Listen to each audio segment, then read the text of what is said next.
Hi everyone. How are you all doing? uh, well, another week. And since it's been so hot lately, I thought I would embrace it. This week, it is beach week. So, we'll be doing some beachy things, hopefully. And as such, well, today we're gonna start with some art. I have Hi Riza, hi Andros, hi Lamp. But yes, this week we are probably going to start with uh, some art. Well, I thought I would learn a new skill, and that is what art is, for me at least. Um, so I am going to be learning how to draw, and well, hopefully, we'll get to maybe have some fun with it. I don't know how to put it otherwise. uh, so we'll see definitely, because I am not talented in the 2D artistry field. Like, I can draw buildings, I can draw perspective, things like that, but when it comes to 2D art, it's kind of all over the place.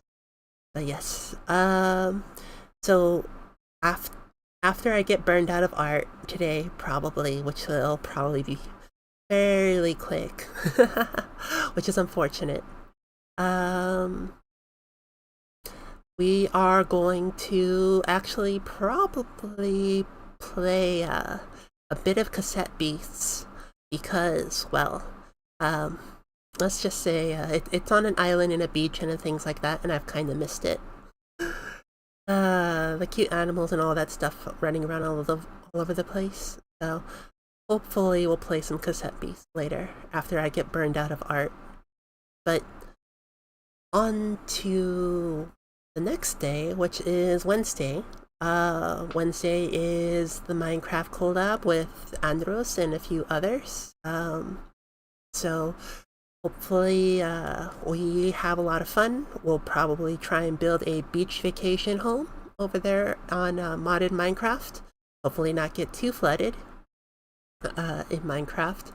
And from there, well, I am looking forward to having kind of a full Minecraft fun stream with everyone.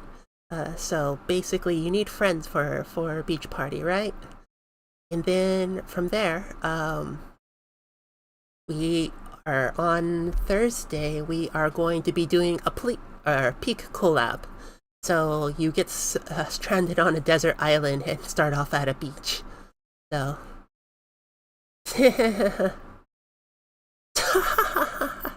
That's mean. No tsunami. My house is just gonna be a big one.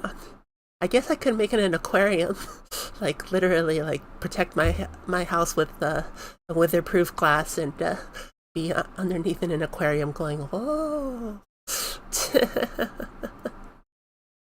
But yeah. So Thursday is a peak collab. Have a few individuals. It's going to be, well, the one you probably know is they pop in here and there is Glitch. So we're going to be collabing with Glitch on Peak.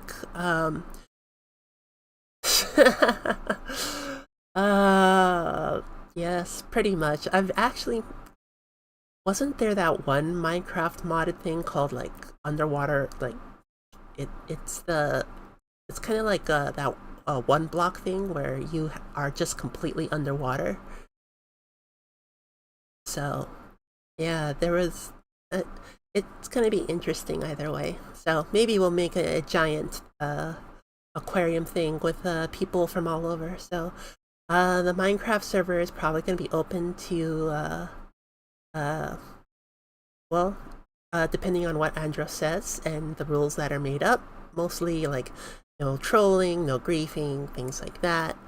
Well, except for like fun little trolls and things like that. But yeah, we'll probably be having different collabs with it in the future, and probably working on it here and there in our free time and things. So we'll see. You get to see as we build and grow and stuff like that in the community. As for Peak, we're starting at the beach, and this is my first time. So we are going to see how quickly I die and how quickly everyone else does well. There's another of my friends, probably Good Name. Their name Good Name is probably going to be helping me out or glitching I out. And there may be one more surprise guest, a friend of both Glitch and I, but we'll see if they're feeling up to the task. So they've been playing a lot of Peak lately, so I hope they're feeling up to the task. But Friday, there's nothing. I'm off like usual. I will be preparing for Saturday, like I usually do. And Saturday, I am going to be doing my usual teaching stream, but it's going to be a bunch of beach food. And depending on TOS, we may. I'll see if I can wear a beachy outfit on here. I don't know where it falls under hot tub streams and things like that. So, but yeah, we'll see if I can get away with it, or if all of you are very good and don't tattle on me. We'll definitely see. So I'm excited, and I hope good things are to come. For now, meow. Okay, let's get to changing the screen over. All right. Game. All right. So this.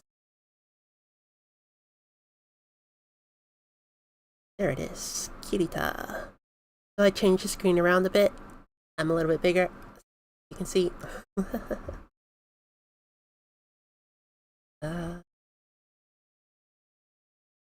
Is it what? Capturing Kirita? Not want to capture Kirita?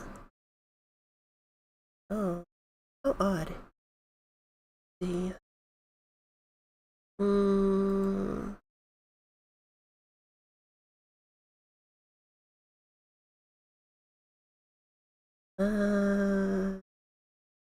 Rudo? I wonder if I can do it in the game captures. Kirita.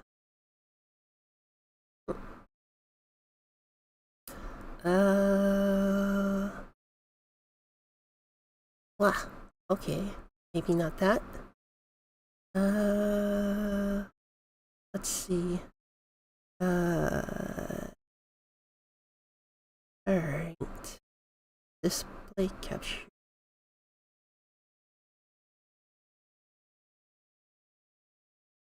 Method automatic capture. Okay. That may be a bit too big. Let's shrink this quite a bit. I have a 4K screen, so yeah, as my main capture, or as my main display. Okay. Let's put you behind everything.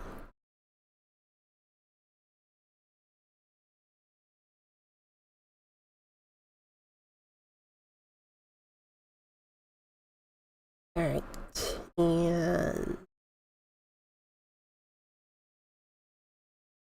okay. We're now capturing the screen. Oh. There we go. Ta-da! Alright, so we are now capturing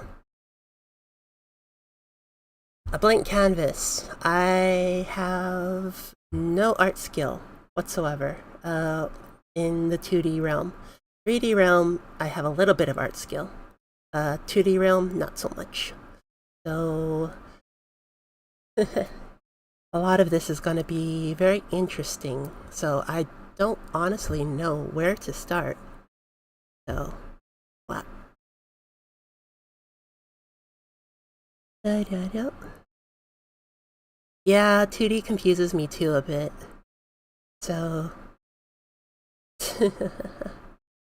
yeah, 3D is easier for me since I'm used to what's called spatial capture, or basically a lot of what I had to do in line with a lot of the work I did was actually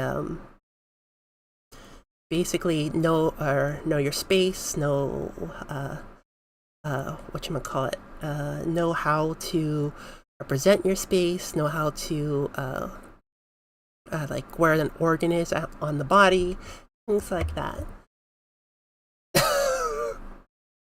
Oh no! Poor Lamp. So, in the Discord, Lamp has a picture of all the doggies, and well, I can only imagine that you have fed them something interesting, and well, you are suffering the consequences as they give you all the love and care that you wish for. So, oh goodness, I am so sorry, Lamp. That's funny. I'm sorry. Oh. Okay. So, let's get on with the show. I do have a tablet, so I am using a tablet. I used a tablet in the past. Oh, poor Andros. Yeah, out of everyone, Andros probably could feel your pain the most.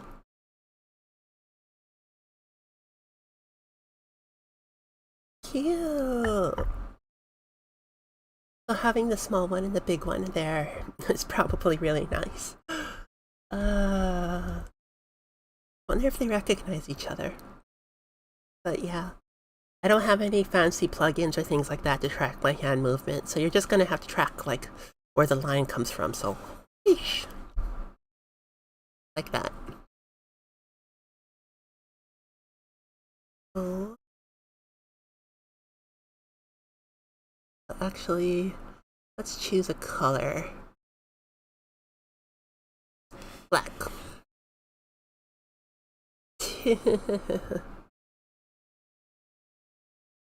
Let us choose. Yeah, I have a tablet.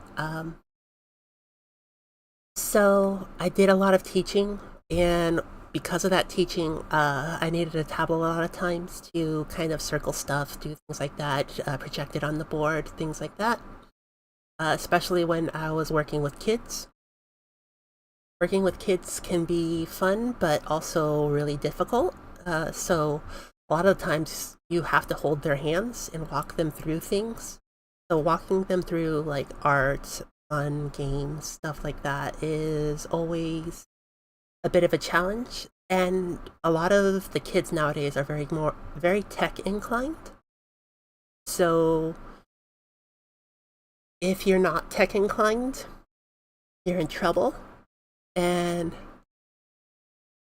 oh, a lot of them like that's a good.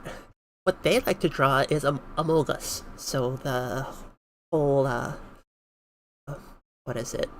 We uh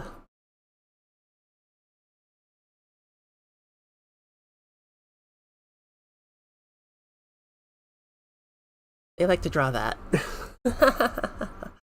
what we're drawing hopefully is a bit better than that. Hopefully. I'm not the greatest. So let's start with, I believe, oh, that is very big. Let's change the size of the brush to 20 pixels. Okay. So we now have our brush down to 20 pixels. And let's start practice with drawing a horizon line. So that's a horizon line, if people are wondering. So it can be like up here, down here, like anywhere. And then basically from the horizon line, you usually pick 2 points. So let's say I am doing a horizon line up here. So from the halfway point, which is here, divided in quarters, which is here, here, and that is usually perspective. So usually horizon goes in like up and up to wherever. So let's say I want to build a corner building. So I am going to this and this and see where that point meets. So I'm actually going to make a city streets right there.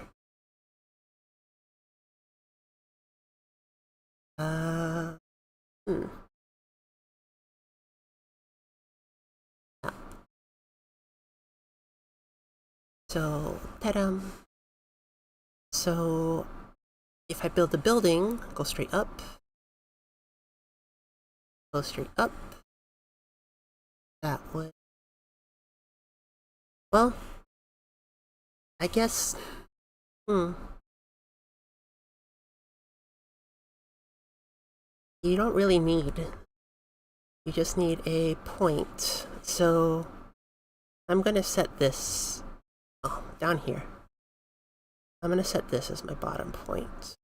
So, have our triangle from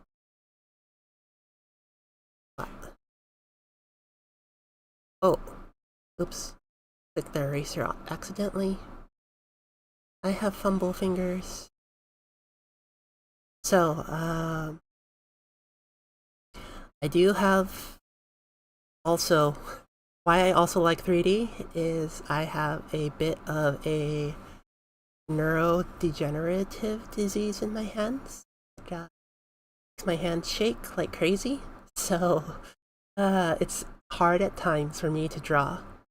So, let's see. So, if I want to build a building here,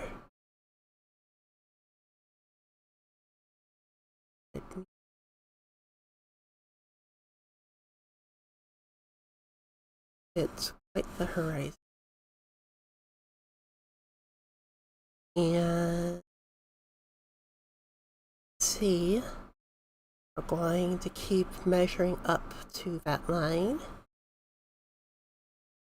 And see, the top point of the building is going to be here. So, wow. It's been forever since I've art. Oh, please excuse my mess. So this point is going to go, I say, out here and out here. It goes down. So usually you make, as you can see over here, you make more layers usually. Right now I'm just messing around. I suck at art, so as I have been just kind of messing around on one layer. But if you're like a real artist kind of thing, you're actually doing multiple layers, multiple times, different things like that.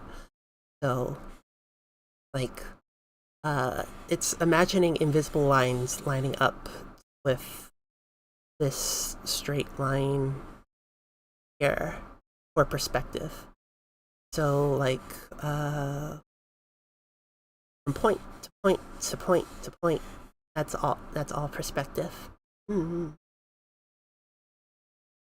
So perspective gives, how should I put it, something that looks alive. So like this would go up here.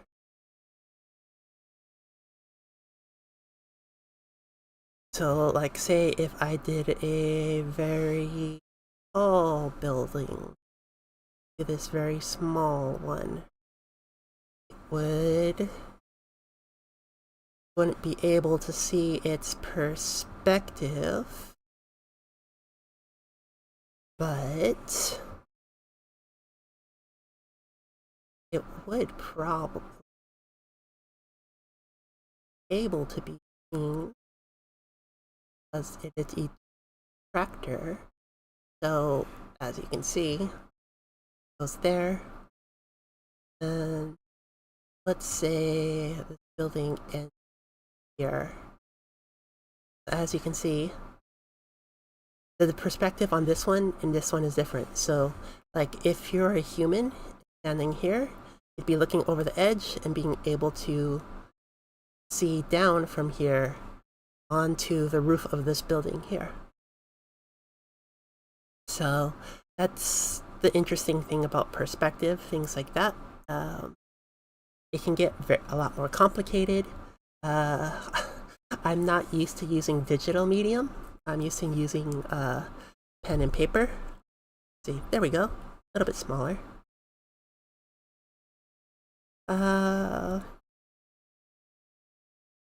Let's see. All right. So let's make a new layer.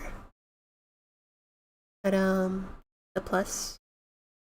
So the art program I'm using is Kirita. I am a broke master student, so yeah, I have to go with what I have. So I use Kirita, things like that. For photo manipulation and other things like that, I use the program called GIMP. Yes, it sounds dirty, but it is not dirty. Let's see if I can.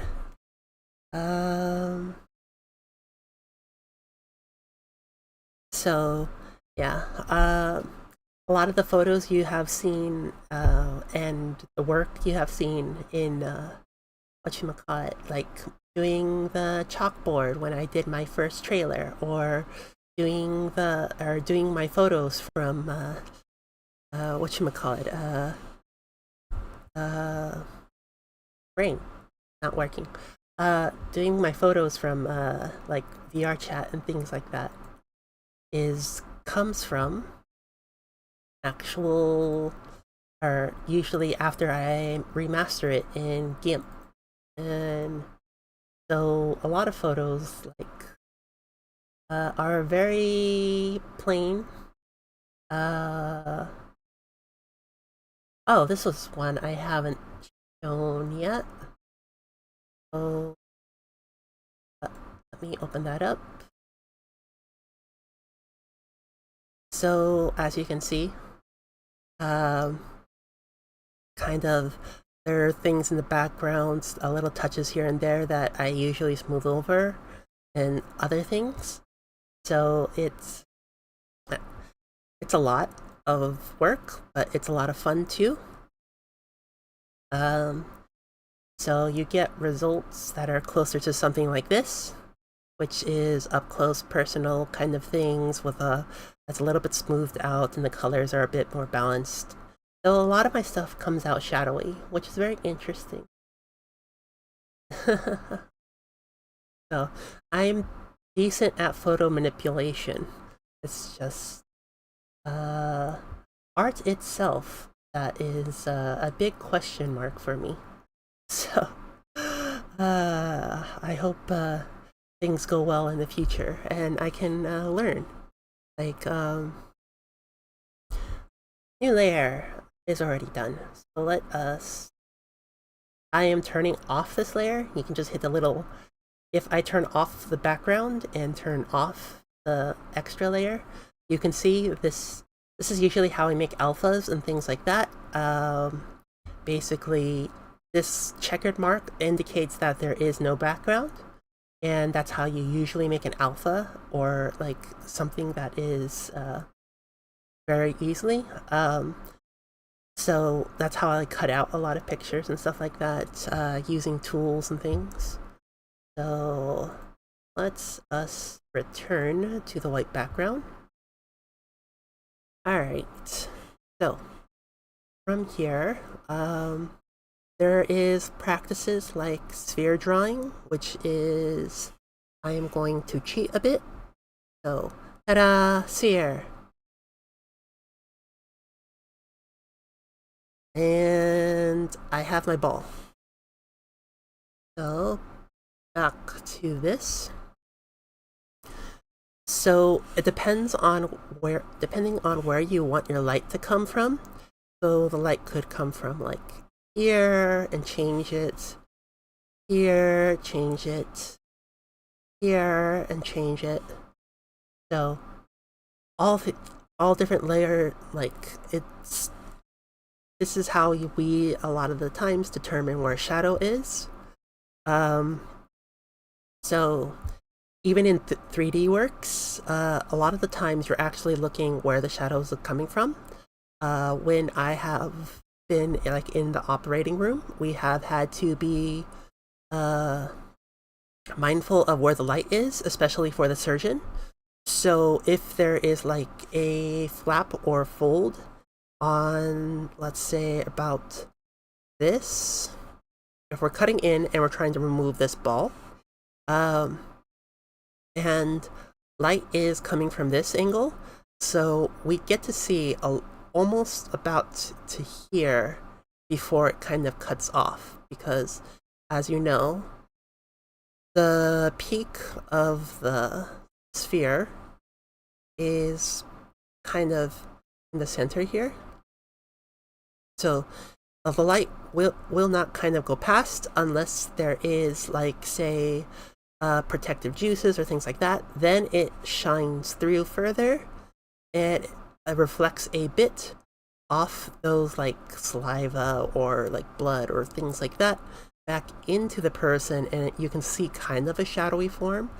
But like if blood comes down here, or if the light comes down straight in, you have only about this much you can see, and as you know, all this gets blocked off right here, so from end to end, and then this becomes all shadows, especially if it's like being covered by other organs and stuff like that. So it can, I'm thinking a lot of this through kind of my medical 3D training means rather than the normal 2D training means. So if it comes down like this, we may have like shadow kind of come, but it would only be like on this right here, and it would be horrible, and we would get yelled at by the doctor, and the doctor would literally say, I'll leave the surgery room, get someone who's competent in here.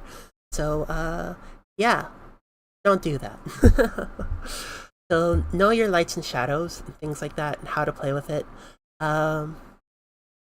Just actually when we were doing the night market pictures, I was standing, I created a shadow. So let's keep going back. Wow. There we go. And if Kirita wants to work with me, come on. Go backwards. There we go. So remember the night market, how how some of the food tables were in shadow when I was taking a picture long ways across them? So about, say, like this much was in shadow, kinda, but the entire table was filled with food. I was actually, the sunlight was coming from behind me as I was holding my umbrella up to protect myself, and that's how this shadow was created. So, as you know, shadows actually kind of reflect different things as well. So how dark a shadow is, how light a shadow is, what color a shadow is, if it's coming off of something. So, like, the shadow was just plain, like, grayish shadow for me. So that grayish shadow basically just means that I had no actual additional color basically reflecting off of it. So when there is light, you also have to be mindful of the reflection. So let's say if there was red.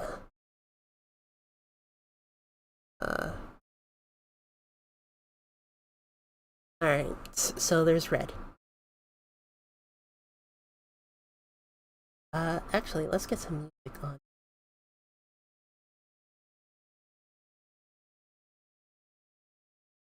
Music.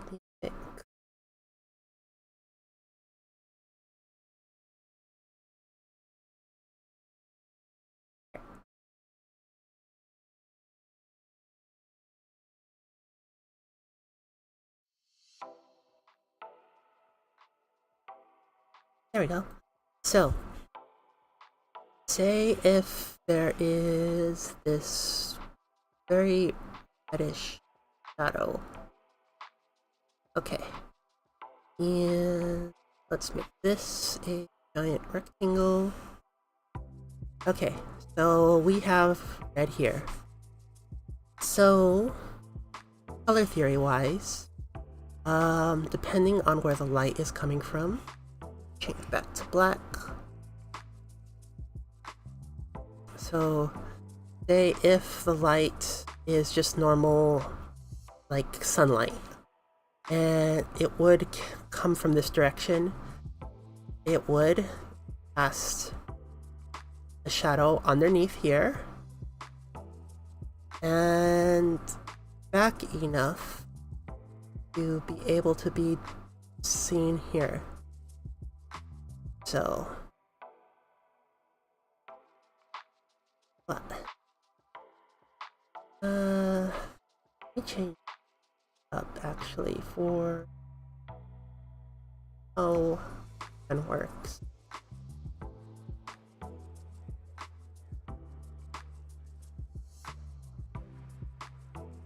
And okay, so this is what helps me kind of have it smoother. If I yeah, it's on stabilizer right now. If I hit none, my hand would probably be a lot worse. Like, that's me trying to control myself, so there we go. So I use a lot of the times aids for things like that. So we have our shadow here, right? We have our red here. So light is still hitting this red. here, right? So you would think light can only hit this much, and this just gets darker and darker and darker.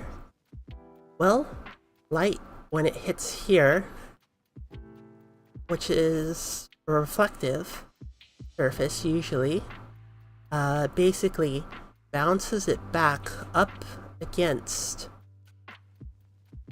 at a minor degree, against the product, which would give us a bit of a show on their side here. See?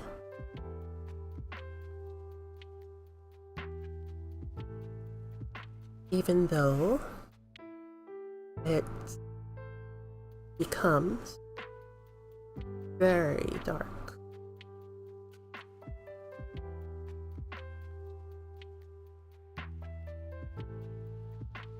But again, it shadows right here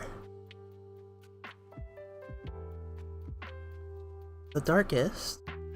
So it's a very interesting degree at which shadows play with the backgrounds of actual art pieces. So I am actually interested in, but this is all kind of real life arts, whereas say if you have me pull up a picture,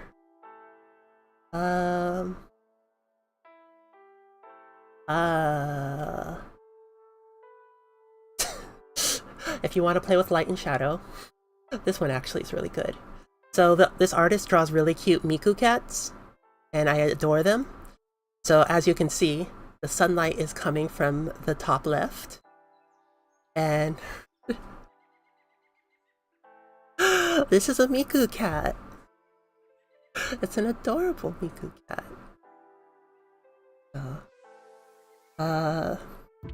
Oh, let me see if I can. Is it not showing on screen? Interesting. Oh, so it is. I am double playing Kirita, which is interesting right now. OBS did pick up one of my screens. So I wonder if it's doing game capture? Yes. So here we go. We have a Miku cat. Yes. So we have a Miku cat. And on this Miku cat, as you can see, is the sunlight is up here as the Miku cat is trying. And so they are doing straight colors here.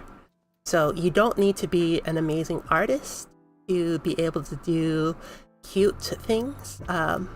So as you can see, adorable, very, very adorable. But yes, this.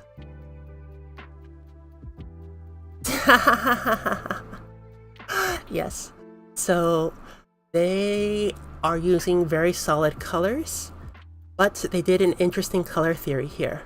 So what they did was actually, as you can see, they created a base layer of it, and then over this, they used their art tool and created a spot that goes from here to here, and that's how this color change.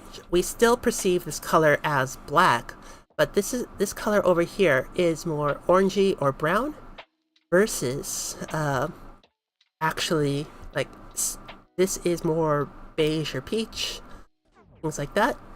These are all different colors, and we perceive it in our minds how it got overlaid, overlapped, but we still perceive it as part of being the black pole here. So we, in that color theory, what is it? What was it called? And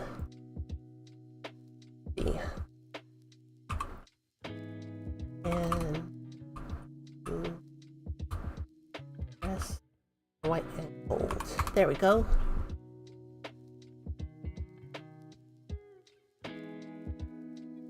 So, but you should all remember this. The dress controversy. Let's see. If it wants to load. So, as you can see, it's in light. It actually casts a white and golden hue, but in darkness, with with its reflection and things like that, what is reflected off of it, even though in the background. So say if you were to look from the other side, you'd see this because the background is light. But on the other side of this, it is completely dark. So this would be it'd be like hanging outside a store. So this is indeed, right now, the color scheme is indeed blue and black. But it is from reflection and light tones being played. So we are going from gold, which is a darker color, and white, to blue and black. So I would say this is probably literally hanging outside of a store somewhere, and basically the sun has set, or it's basically in the process of setting, and you see it like this instead of the way it actually is. So that's how we get something like this, and how we get things like Miku Kitty. So there are other ways to play with it. Like, take this for example. So, yes, this is our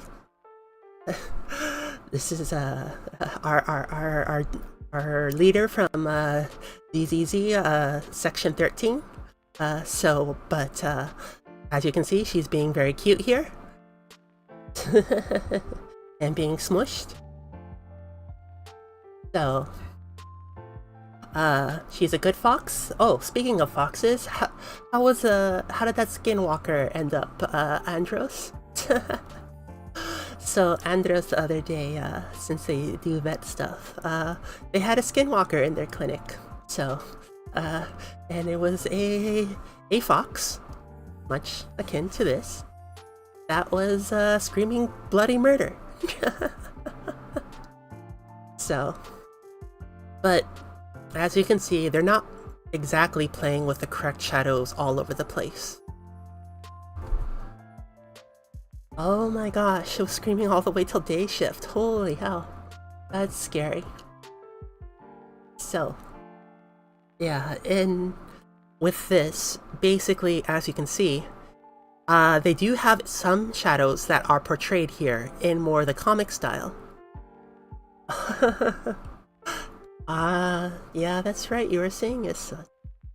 But yeah, so supposedly we'll say the light is coming from up here, because this is the lightest over here, and it keeps shining down, so it's probably in the back over there. So as you can see, there's shadows on the ear, but this is lightened up because it is closer to the base. So there is a bit of reflection, even from bread. Well, that's a Bochi. So there's even a bit of reflection from the bread onto the ear. And as you can see, this ear is covering up this area, so the darkest part is here. And same here.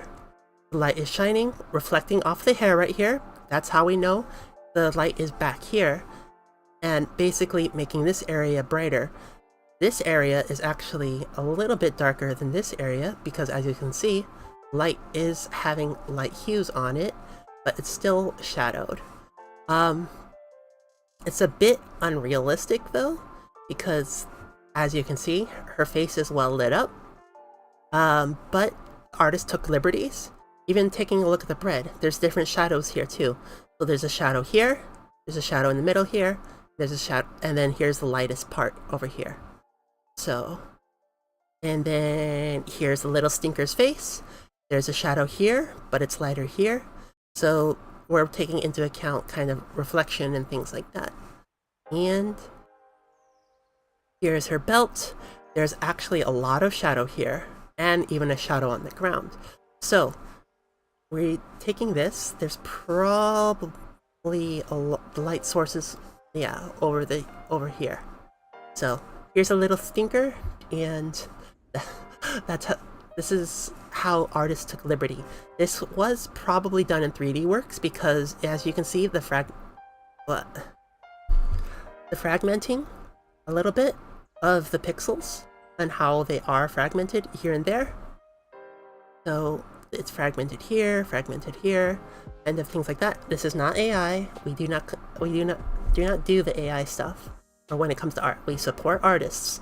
So always support your artists. But as you can see, that's the color theory behind this. So going back to this, what? Where's my mouse? There it is. It is very small now. We're using this red to, or let's change it back to red.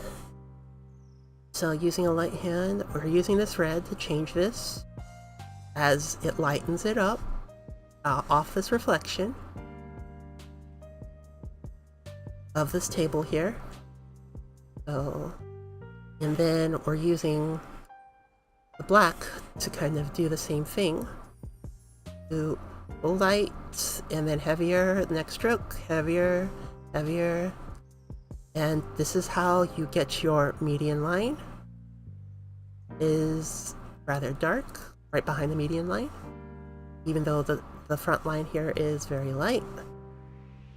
So this is how you play with your colors. And how you get that shift. So this isn't just, this is a white ball, but it has its shadow with a reflection off the table. So, back to black. So, table would be shades darker, but would have that red hue to it being cast from this ball. So, hi Meow. Or, oh hey, Andros, thank you. Since Meow's not here.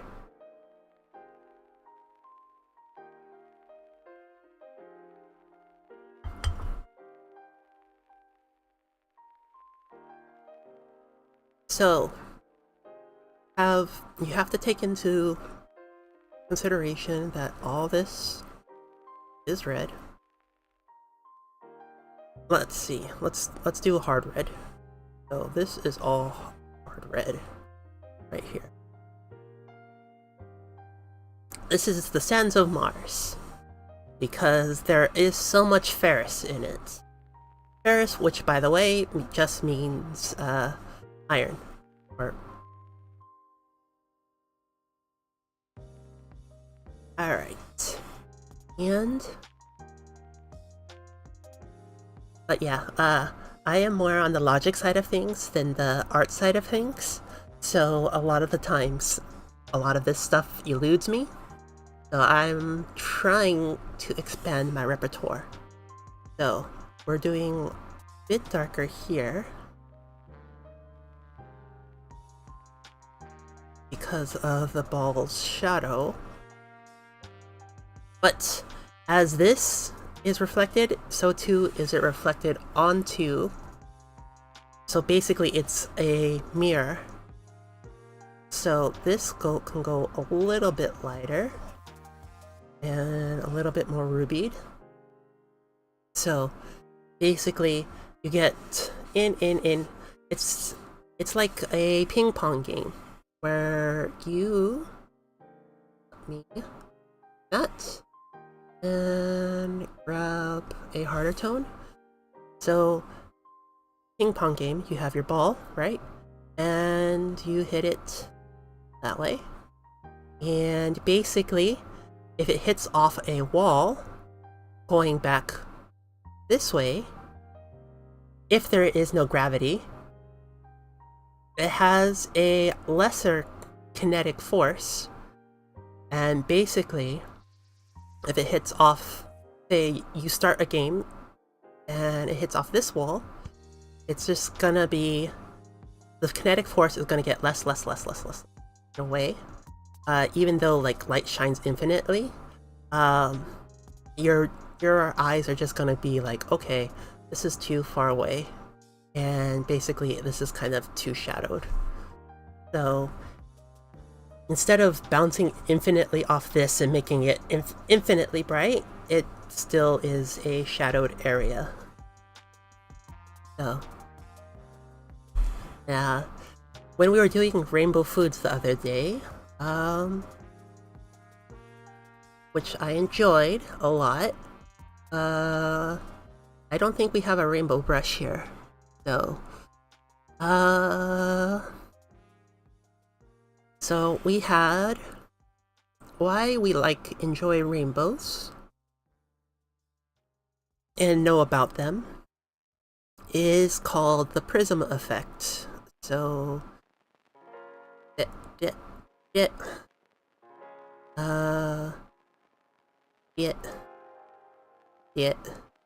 and ba-bum. There we go. Prism. So light comes in, strikes this, and comes off as the rainbow, like that. So basically, why it's coming off upwards like this is the light is bending with the instrument. So say you have a raindrop. My mistake. So say you have a raindrop right here, right? Come on. And say you have lights coming in, like the sun, and it's getting out all here, and then it spits out. What do you think?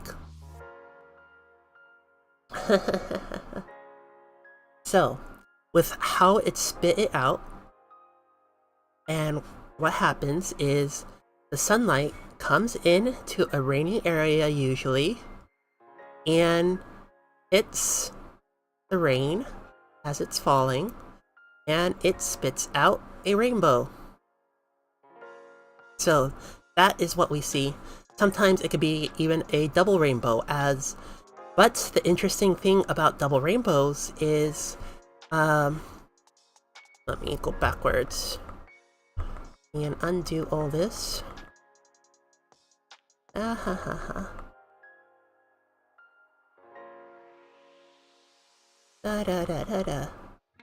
Okay, let's do it on the other layer here when we were doing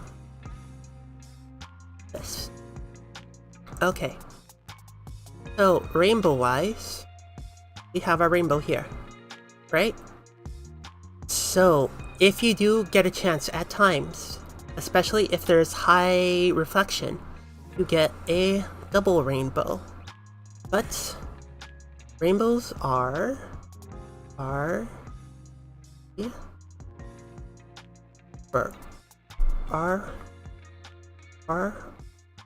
O Y B B. So wait, ROY.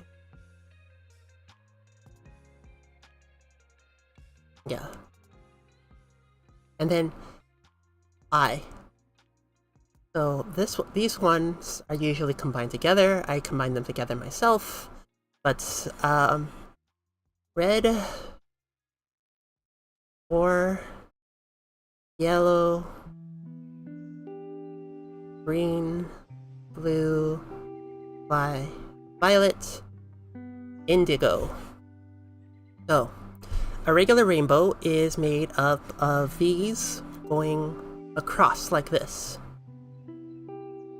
So this rainbow, the double rainbow, which is usually reflective, actually goes the other way. So you'll see it being opposite, which is very interesting because it gets mirrored. So with it being mirrored, that's how, even if you do a rainbow one way, both ways are correct for the rainbow. So, alright, let's change back to this. What? So we have our ball here. And with this ball, we can do many interesting things. But keep this in mind as we continue and go forward. So we have a new paint layer. So I am drawing something very specific and very weird. I enjoy drawing anime eyes. So we have the arc like so. I'm sure too much of my. So we have the arc like so, per se, and say this is the top of an eyelid, right? So we don't usually draw eyelashes all the way. We can, but usually we just signify that there's eyelashes there, usually by drawing at the end or making a wing here. Usually that's for female eyes, though, too. Male eyes tend to just drag out this a little bit more, and taking the shape of an eye. So there's two shapes of an eye. There tends to be a bit more round per se, like shaped by your lid. Oh, it's round, or it's more narrow and it's usually called almond. So narrower eyes are usually called almond. So there's genetics for that. Those who have European genes tend to get this one. Those who have more genes from Asia tend to get this one. So, but there's all sorts of shapes and sizes and things like that. So doing a almond one type here. Let's see. Oh, some lashes. Gotta make it pretty, right? And then, so there is the major over here. There is the major duct. So everything is usually planned around the major duct, or the tear duct. So this is what keeps your eye going, things like that. If you did not have that tear duct, or it got burned or closed or clogged and things like that, you'll usually have a very, very, very painful surgery and, well, a long recovery time. So from this duct, usually, since it's an almond, let me draw lightly, like this. So if we're going to darken an area, we're going to darken usually that much and leave the filter areas alone. So This is filter area of the eye. This is... So, that's why some anime eyes look like this. Go a little past. So this is an eyeball. Your filter, duct area, things like that. So yeah, blah blah blah. Blah blah blah. No, I do not go blah blah blah. So this right here is the sclera. Or however it's spelled. But yes, that the white part is called the sclera. So the sclera basically is more of impact material of the eye, or like protective impact shaping material of the eye. It basically protects your eye overall, contains lots of blood cells, things like that, and things. So this, there's usually a protective layer over that. And then we get to the iris. So, contained within this eyeball is this. So usually this contains your colorization, things like that. This is all genetic material, genetic code, things. So if you have albinism, it actually turns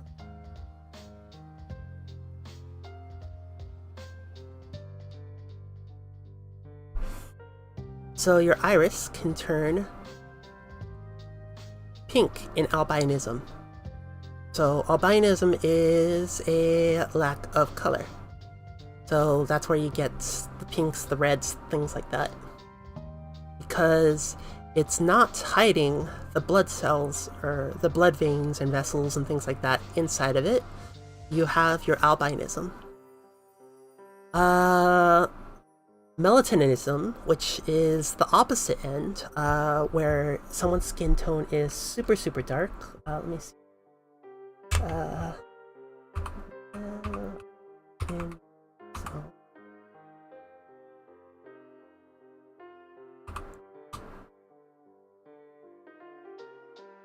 Or no, don't want screen capture. That's it.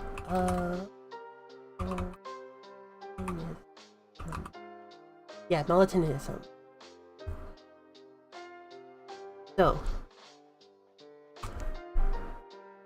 what? That's right. So, humans can get melatonism as well. As you can see, human with melatonism. So this is a human with melatonism. So basically they are the complete opposite of albinism. So those with melatonism have usually completely dark irises. So they're the ones that you would say have the blacker eyes around their iris. And this is not their pupil, but just blackness in general. Alright, so let's stepping backwards from all the talking about different irises. So we are actually going to go into it. Well, that's a 20. Let's do a marker. No. That's not great. Yeah, paintbrush is fine. So, the iris, or not the iris, the pupil is literally a hole in the eye, so you can see. So it's a pinhole, and the iris here shrinks and expands. Ta-da. So basically this acts like a light, your iris, it acts like a light filter. And because of that light filter, well, I don't like, you say you're in a very dark area, so your iris is going to be huge to let more light in. But say you are in a dark area. What? Oh, wait, wrong one. So this is now going to get very, very small. Ta-da! And we now have small iris. So, depending on your pupil size, it can tell a lot of different things. So, why a lot of people do kind of drug tests and things like that over stuff like that, they first look at your pupils, is because a lot of drugs impair your pupil rate, and as such can make how it detracts and how it expands, or your iris, how it detracts and how it expands, like smaller, larger things like that. So you have to be that's why you have to be very, very careful with those kinds of things. We can also, what's over this is our lens and cornea, things like that. So there's a giant lens over this, and basically it causes, that lens protrudes out a little bit. So there's a protective layer over that lens, and then there's the lens, and then there's the corneal layer. That lens basically is the one that filters in all the light and basically reflects it into the back of your eyeball upside down, where from there it's translated up to your brain and flips right side up. So technically right now we're all living in a upside down world, more so than we may actually wish to believe ever. But then again, but yes, going back from all this, I did have a point. I swear I did.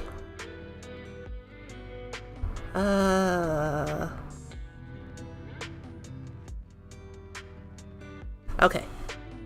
So, eraser, erase this. That's too small.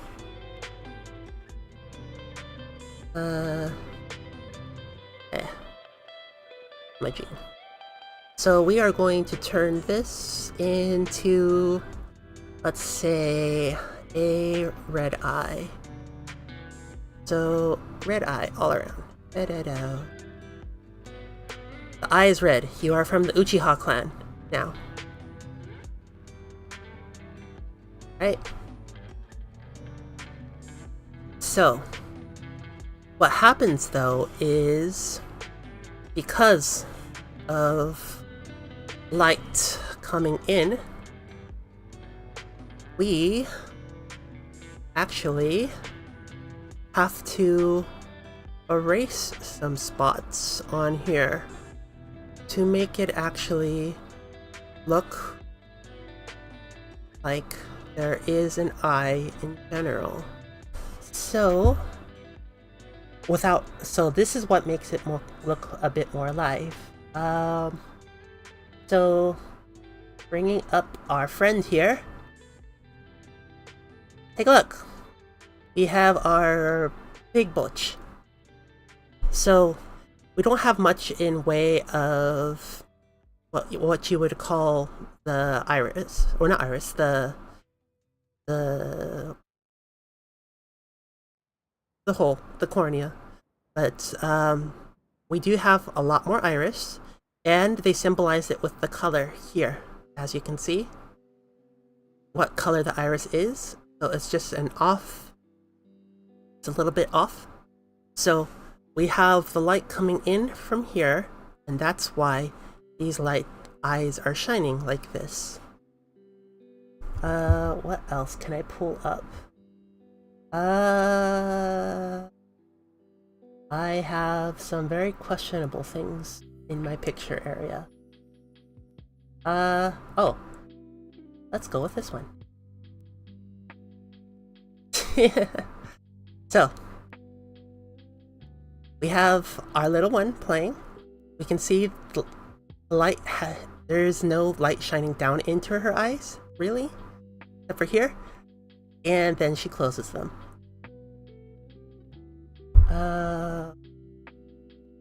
We have people like, or things like 2B here. I adore 2B, she is my favorite. But you can actually see how light is being portrayed on her too.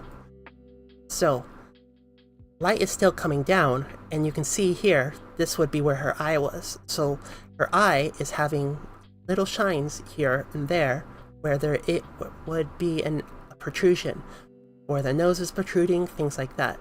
So you have all this hidden in shadows and light and stuff. So you make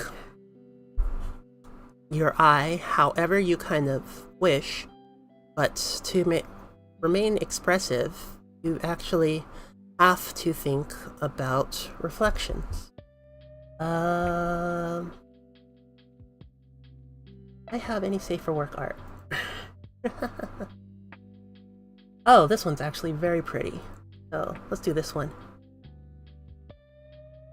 So we can tell light is coming down off here from a higher point of view. This shadow is blocking this part of the face, or it's darker, and then it gets a little bit lighter, and then you have more reflection. More shadows here, so this is probably moonlight. So moonlight often creates blue shadows. So that's why we have blue shadows, especially from the night. So as you can see, here, back, and the crown of the head. So we have a blue shadow, but we are also taking this as this is light, even though it's still actually pretty dark. So even in her own eyes, we are symbolizing that there is still like reflection of light, because kind of mirrory, glassy, watery surfaces tend to reflect light a lot easier. She's probably seeing that there is mirrory, glassy reflection outward. If this was darker, let me see. So getting a real close-up, they put a little bit of hue around here. They did an amazing job with kind of the tear duct area right here, symbolizing it, defining things like that, and perspective. So you can see how this is also very, very dark right here, but this is actually part of the eye and not just the closure of the eye, because that continues upwards a little bit. So this is why I like practicing with eyeballs.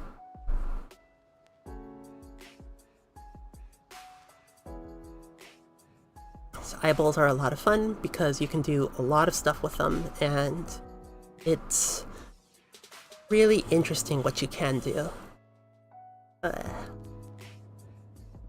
Because it's a multi-layer surface that takes spheres to a different level. Alright, let's turn off this layer. Start practicing with that one. Nope. That layer. Practicing this layer. So yeah, whenever you color, remember to look at your layers. So that way you can get them different and set up and things like that. because if you are on the wrong layer, yeah, you're in for a lot of hurt and pain and crying. So, alright. So, from here, let us... What was I gonna do? Oh, yes. I remember what I was gonna do. Yeah. So, if you want a hand, you want to look at the basic shapes of the hand. So, a lot of people draw a hand. And let's change this back to black. There we go. Draw a hand with a rectangle over here.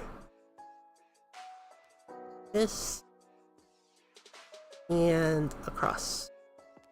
You have about your thumb about between midway and here. So this is where your thumb comes off of. About there. And then you have your index finger coming off of here. And your pinky finger coming off of here. Then you have midway point just off the midway point, about the 2/3 point. You have your middle finger, and about the 2/3 point way here, you have your ring finger.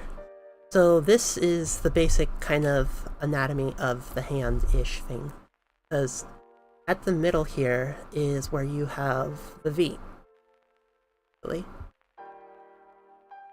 And then you have other V here and the other V here. So all the fingers are split off like this. Yep. So as you can see, you have individual spaces for fingers, how far you want to splay them, things like that. So these are actually almost Spock-like splayed. So Spock is when you have your fingers live long and prosper, Captain James T. Kirk. So you have that. And you go back from there. Well, I'm clicking on the right screen. You go back from there. And the hand, honestly, for a lot of people, is just a kind of rectanguloid trapezoid, because, like, female hands can be like this. Male hands can be like this, or out here. Like with big knuckles and things like that.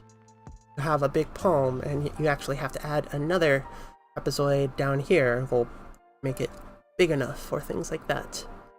So this is how usually the anatomy of the hand kind of works out. That's drawing a palm usually is very, very hard for people. So basically you can break it down into parts. Like, okay, the knuckle can be made into circles here. So a line along or circles. So from these circles, you have your fingers that come off from there. So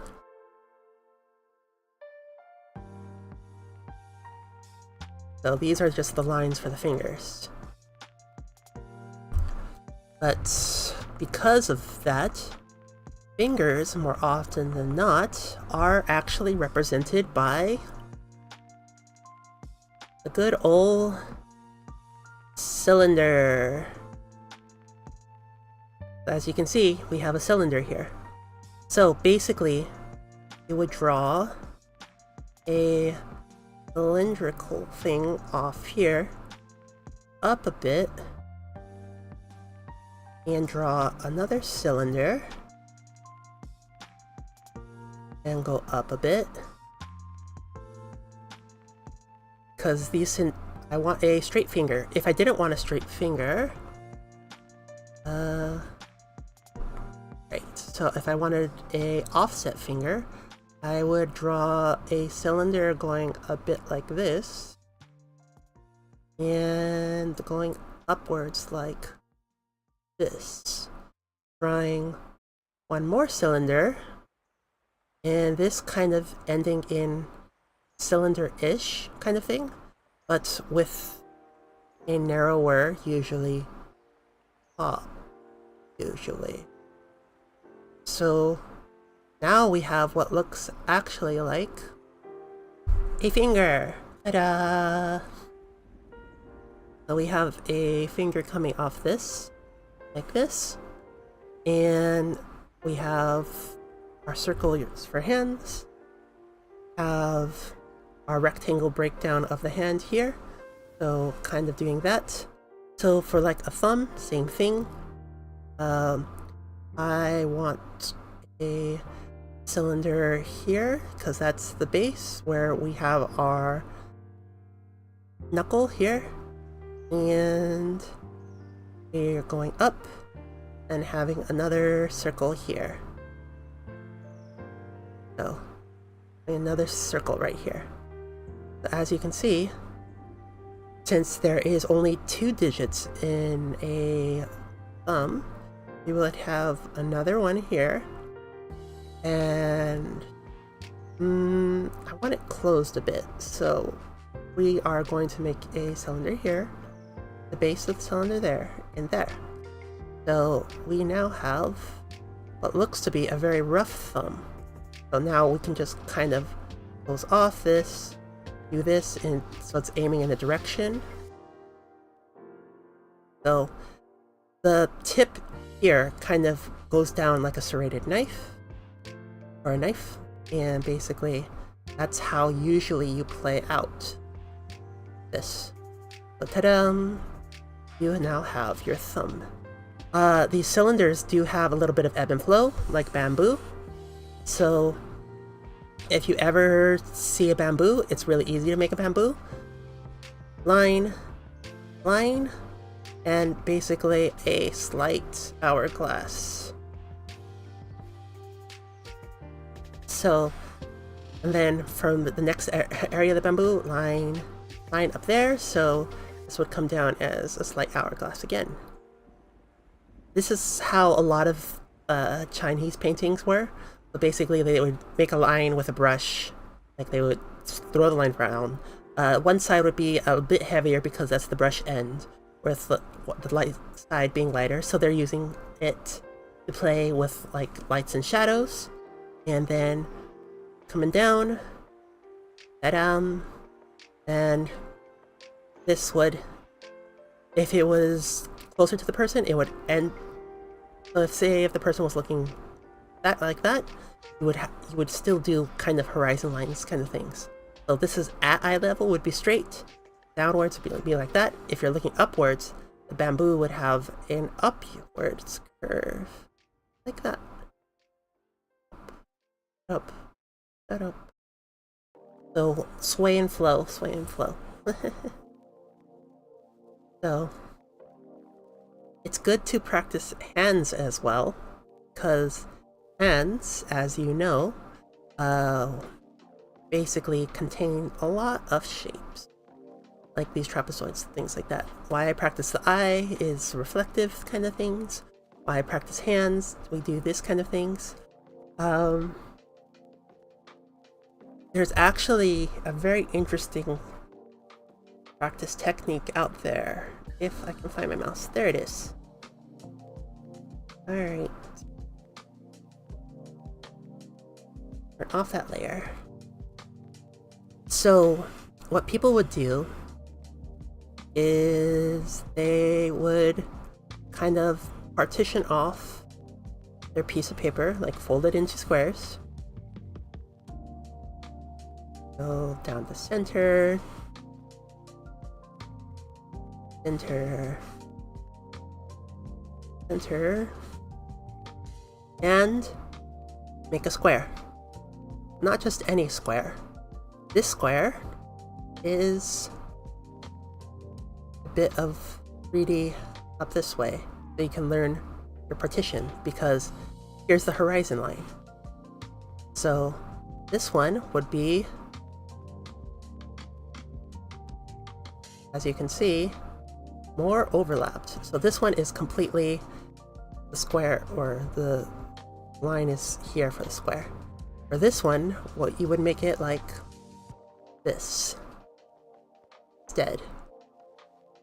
So partition is going upwards. That. So would go like this again.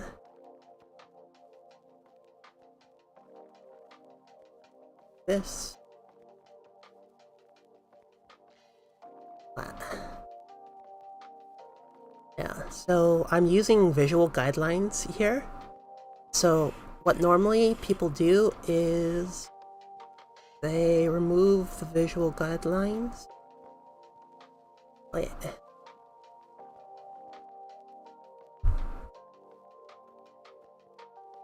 Oh.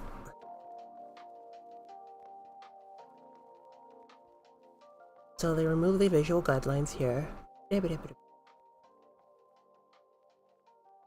And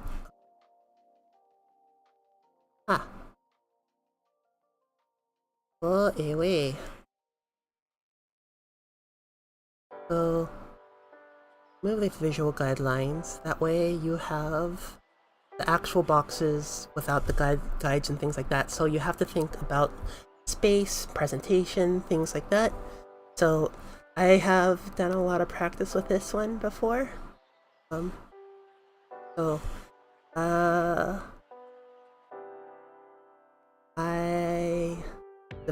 want to divide it. So this is divided here and here.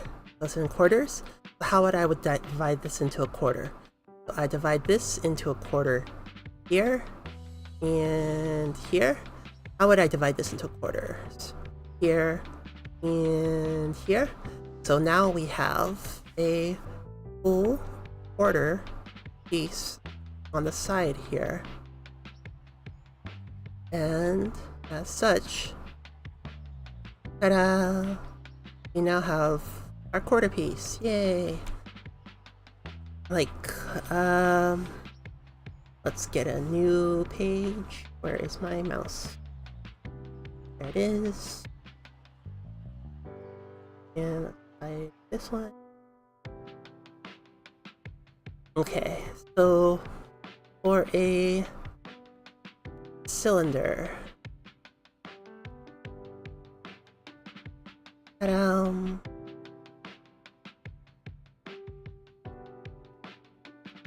kinda. So let's do this next. Alright, so we divided the cylinder in half, but how are we going to divide it into quarters? Well, you'll have to go around the circle here. That's how you divide it into a quarter. On the top, easy. But say if I wanted to remove this quarter, how would I remove it? So it's more about spatial thinking again. So we have our line coming here, right down. So we would have our quarter taken out right here. And this, depending on the horizon line, if we can see this or not. So sometimes you'd have it like here, sometimes you'd have it here, sometimes it'd be even further, like if the cylinder is over here. How this is hidden is actually a little bit offset, and this is quarters, kind of like that. So from here, just have to kind of think, okay, this is the wall right here. All right, and this is the base. So spatial grasping and things like that can become very tough. There. Come on. Trace. There we go.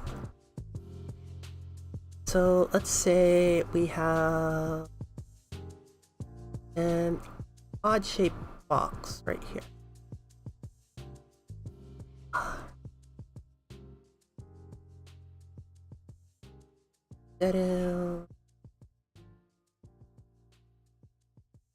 All right. And we divide this and divide this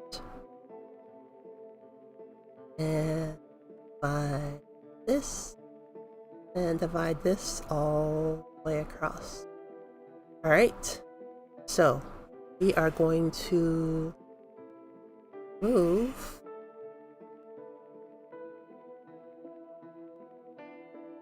piece right here. If we can, yeah, I'm being lazy. Okay, we're gonna remove this piece right here. And we're gonna have to divide this ourselves. So how do we make an inward piece? This is a lot of how I do my art. So, make an inward piece, we would have to find where this would align. So it aligns here. So you would go, so this goes down the back here, and that would be there. So there's guiding points there. So this would go straight back. So as you can see, it would go back. It would go over to the side here, since it's up here. And this piece would go down here. And now we have a removed piece in our area here. You can have your cake and eat it too. So, ta-da! Our removed piece.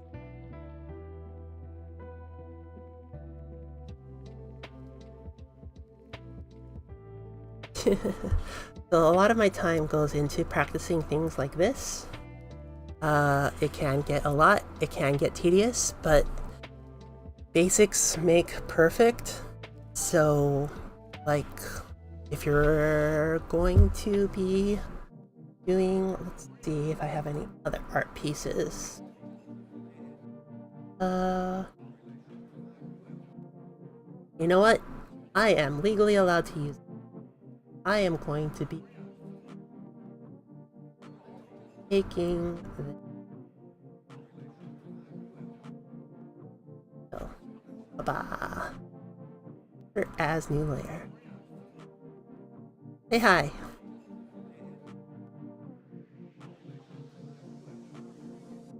So this is one of the photos I used for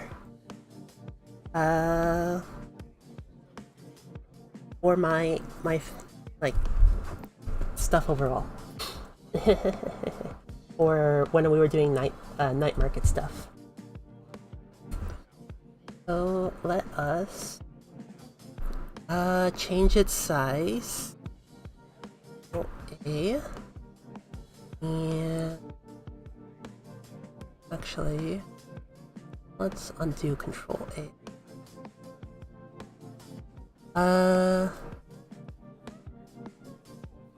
Let us select this, and then Control I, which is inverse, or is it just I here? Or is it Shift I? Nope, that's our color palette. I need to Yeah, let's just make this big. And drag this over. Oh, never mind. Interesting.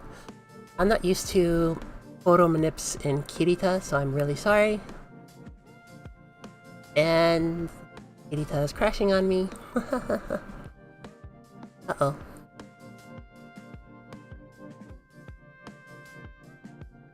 Come on, please load.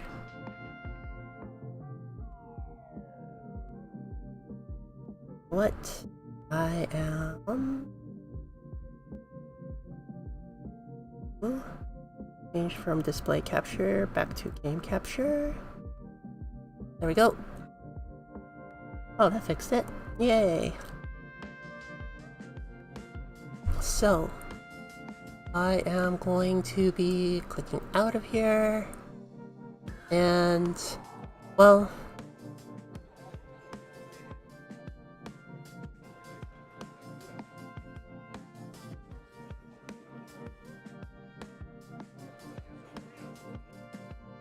size. But alpha, yeah, there's a lot of stuff you can do. But I can mirror the image, I can split the image, I can do lots of things. Like, oh well. So you can actually drag colors you want down into this little palette here, so that's actually a really nice tool. The filters, I used to play with them a lot. Playing with filters and it allowed me to really get good at photo manipulation. Dockers. Channels, damn it, Matt it. Histogram. Histogram is always actually nice to put up, so I am actually probably going to add histogram. It just kind of allows your history, things like that.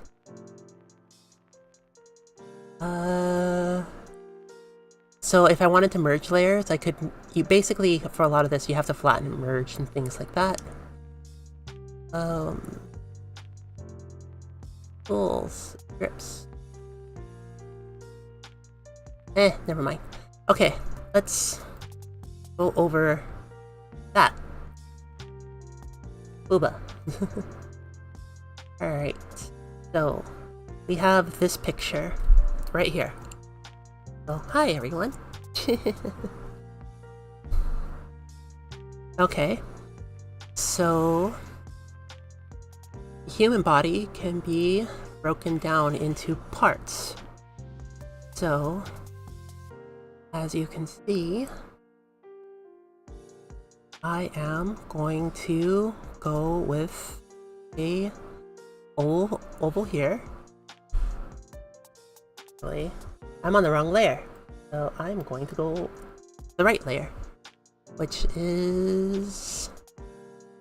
I am going to go with black, going to go with heavier duty, and I am going to make an oval right here. If it wants to, or make a circle. Why does it want to make a circle? Unselect. Let us make one step back. A circle right here. So we have our circle. Or actually, let's do this by hand. So we have our circle generalized right here, as you can see. So the circle is going to be in this direction. So we have another triangle down here, so we're going to add a triangle. And we are, so the cap of the hair is right here. So we're going to go through the cap of the hair, through the nose, through the middle of the lips, and down. As you can see, we now have kind of the rough shape of the head. So female heads are different than male heads. Male heads are a bit more blocky. So we have the average kind of shape of a female head. So see how this is the middle point of this one? See how the eyes come lower? So you're going to have your eyes kind of right here. And basically you would usually shadow this and then draw eyes over that. The nose would be here, kind of, and then so trace that. I am making a rectangle for the neck, or a cylinder technically, for the neck, as you can see. It's one of the bamboo type cylinders because I had to indent in. And then the body is usually a rectangle. So we're just gonna go to the shoulders, and we're going to go downwards through all this, the actual body itself. So as you can see, we are going through the body. So we now have a rectangle, technically, like this, from here to here. Another triangle. These triangles are fills-in. And then my shoulder goes like this. Is another cylinder. It's gonna go all the way through. My elbow's here. So here's the center of my elbow. So we're going to create a circle here. And this is gonna go to here. And then this, as you can see, my arm is another cylinder. But you can see the top on the cylinder right here. So it's still gonna plateau right here. And then we have our rectangle. Yay! So we did our rectangle. Then we have our thumb, which is another cylinder right here. Yep. Yep. And then another cylinder. Yep. Our fingers. Yep. Yep. Yep. Kind of blocking them out. Yep. They're all there. So, we have two giant plot pieces. So this is actually pretty easy to kind of block out. So you want to kind of, for females, you're going to take a circular structures there and there. But as you can see, it's connected in a teardrop shape. So teardrop shape would mean you have a cylinder going back to a main point. So kind of like this, and cylinder. So taking away the picture, you can see I kind of have a rough outline of myself. So from here, usually you learn how to kind of do more in way of eyes. Like I've been practicing eyes. Noses are pretty difficult because if you can see, my nose right here isn't really well defined. Yeah, go in closer. So all it is defined by the light and the shadow here. So there is a slight line right there. So yeah. See how I change my head right here when I'm moving around? So my nose is defined by how the light is striking the line is striking it. So my left side is brighter than the right side, but it's all coming down. So, alright.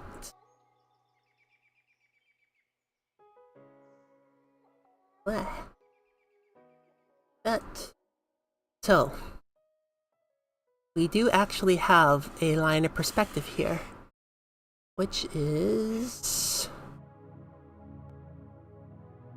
probably a little farther off. So, the horizon line.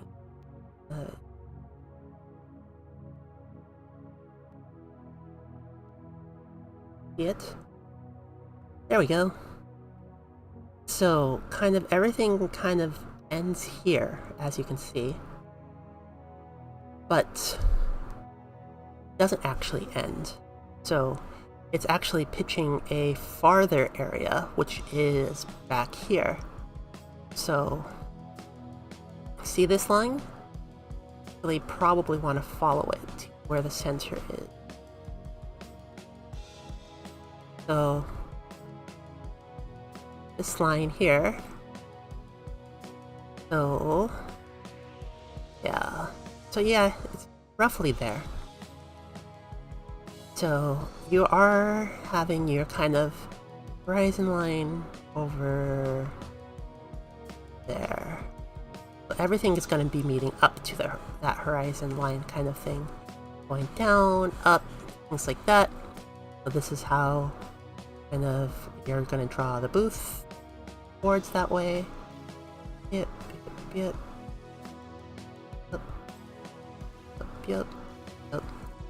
Trees, the leaves, and things like that. We'll cover the leaves at probably a different time or something like that.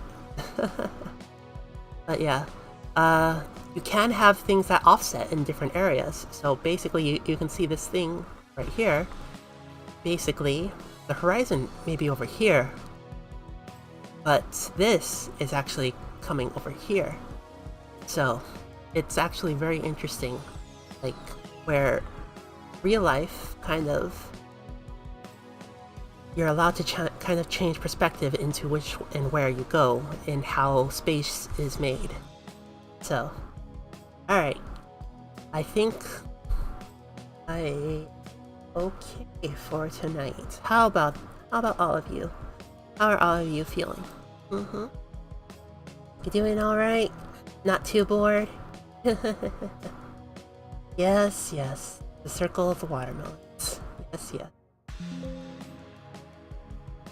It's quite the fruit. So, turning that off. We did a lot of art practice while I was talking to it, from what I've learned over the years. I actually had to take an art class in high school. Not high school. College. I did take an art class in high school, but my college classes were very intensive. So it was during the time where basically a lot of stuff was happening, going on around and things like that, and it taught me a lot, especially on pencil and paper and things like that.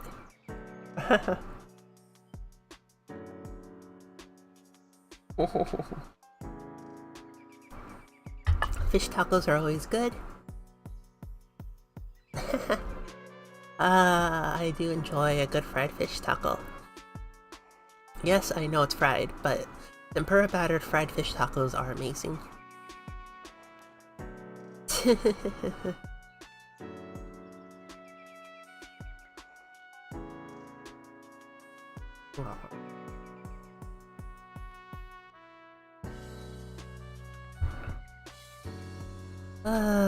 Let's see. Let us get up.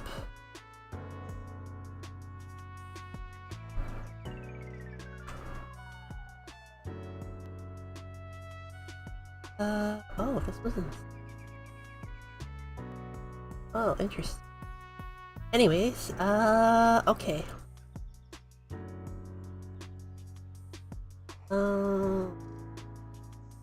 On to cassette piece for a little bit. Well, I have been grinding a little bit. Let me see if I can find where cassette is. I have lost the cassette piece. There it is. Hit play.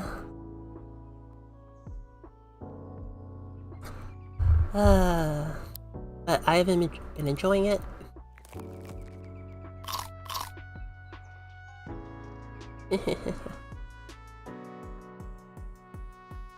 Okay, come on. Come on, come on.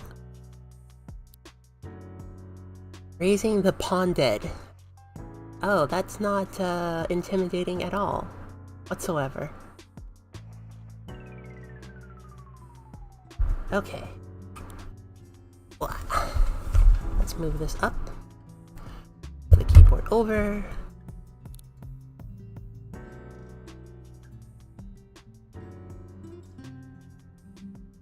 Set up. I will not be showing you my display. Game capture. And we're now doing cassette piece. Okay. So.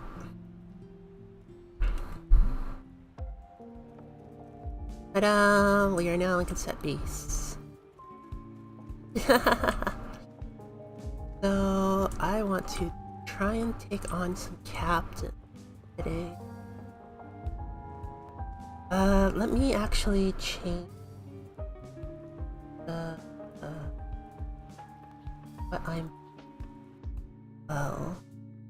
So let me change it from art to change category.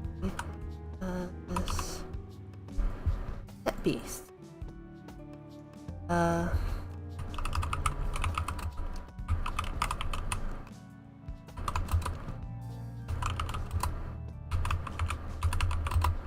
Weird fun.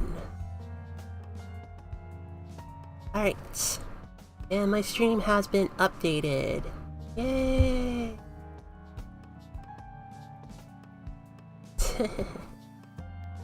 Oh.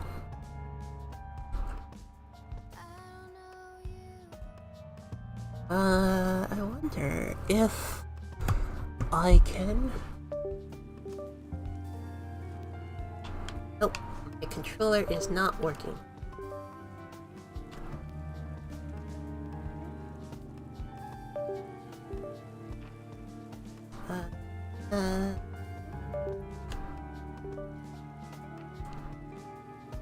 Come on.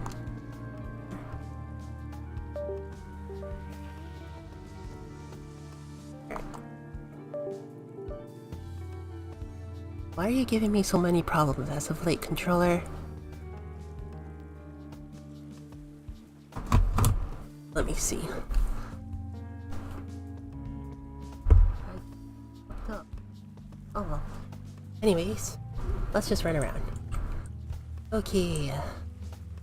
Run. We are running over here. So, I learned that every day you can run down to the beach, down here, and find some free goods. So it's very interesting. Uh-oh. But it looks like we picked up the free goods yesterday, which was probably wood. So now we have to take on the Mon Capitans. Oh, Captain, my Captain. What is it?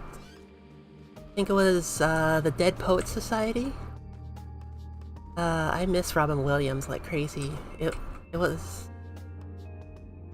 was one of the few actors I've actually genuinely cried over, when it came to things. So, yeah, it's... I enjoyed all the works of Robin Williams and things like that.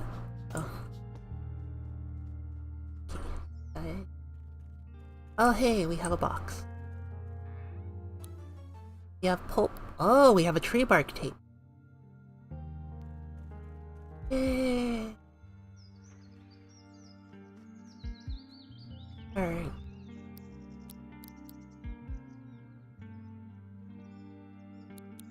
Less long. Let's see. Take me on. Take on me. Take on me.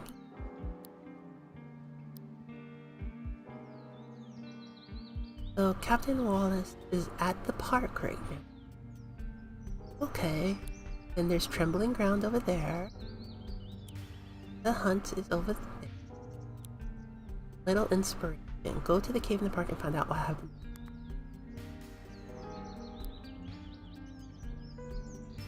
So I ran so far away.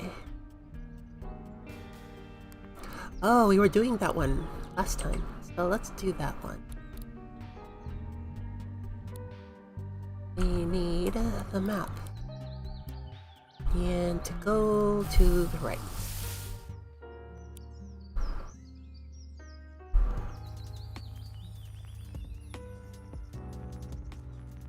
Now, but there is no way beyond the wall.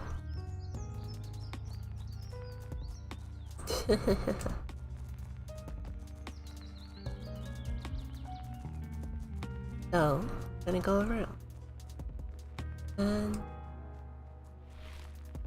bounce on stuff. Jumpy, jumpy. Oh, of course. Oh, allow your ping. Become our tribute to the angels.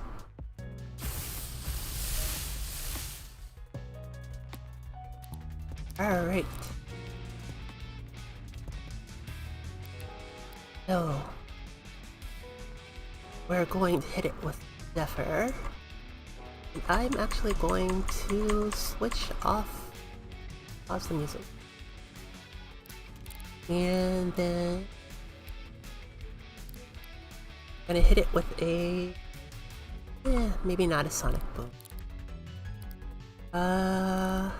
Transformed copy of a target.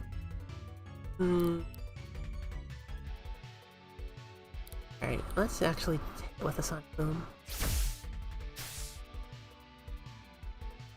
Ooh, air is electric conductive. That's right. And then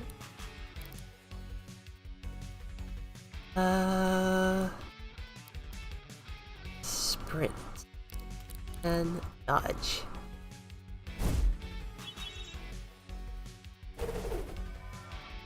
Woo, we have more electric power. So now let's hit them. Let's see, we have a Thunder Blast and a Lightning Bolt. So Lightning Bolt is going to hurt a lot.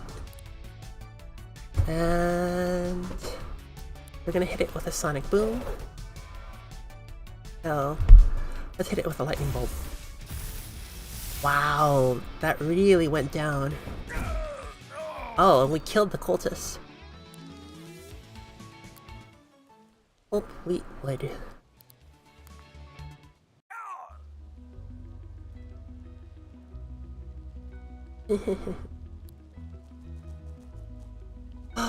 Spaceship! The All-Seer. It is a gear. So, let us hit sprint and dodge. So we have first. Wow. And let's hit it with a lightning bolt. And let's hit a cassette. Ahaha, I have been stocking up. Recording. 100% chance. And it's gone.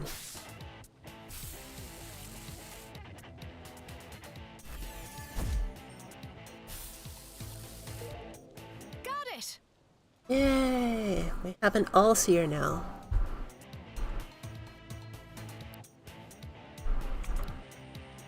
Yay! We finally have one of the alien type. Well, we also have the other alien type. I can put it away though.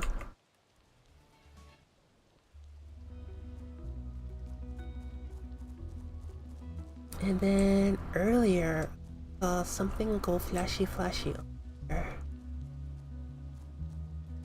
Oh well, didn't go flashy. But we will take down the snake bugger here. Alright. So sprint, dodge. Ow. I got spit on. Supposed to be doing the spitting on. Oh, I got poisoned. So Thunder Blast. Hits one target. Hits a whole team. Oh, it's air and air. So let's take out the Flackalope. And let us Sonic Boom them. So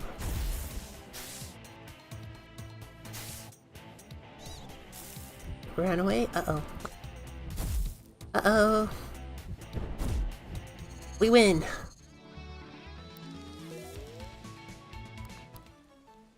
Close deal. Alright. Inventory. Let us rewind.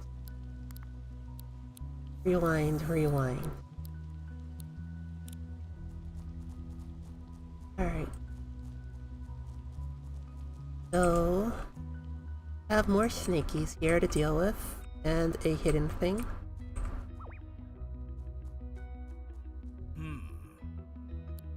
Oh, our faith can move mountains. Yeah. Getting into the Bible, or biblical stuff. Sprint. Dodge.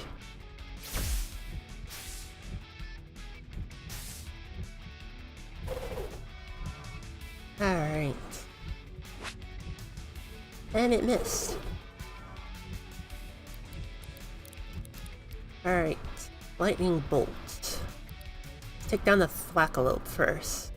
Then rewind.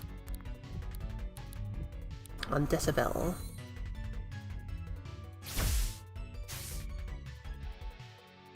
Okay. So we know electricity is super effective on that. Ow! Grounded! I'm grounded. Let us Sonic Boom and Sonic Boom. Oh, here. That hurt.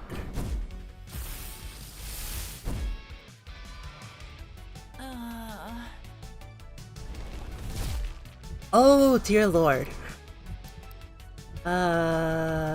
They're ground type. So let us do this. Our grass dragon.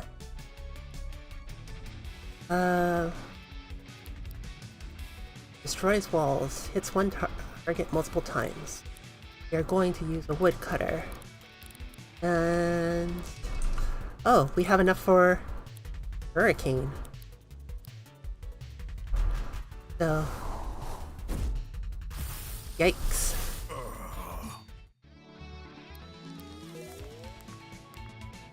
Alright. Be random. The puppo's random.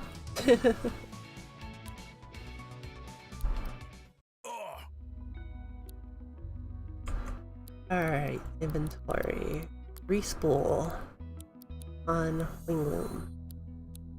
And rewind on Decibel. And Parafusil for fusion meter. Let's see. Okay. So we made it past. And this one is guarding. Uh-oh. Oh, interesting. So double the UFOs. We have clankers! Compliment. And dodge. Oh. So we're gonna have to use that complement on the other one. So lightning bolt and sonic boom.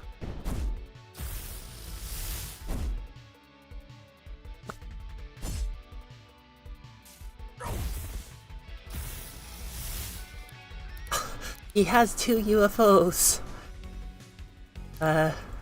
We're going to complement and we are going to spit at them.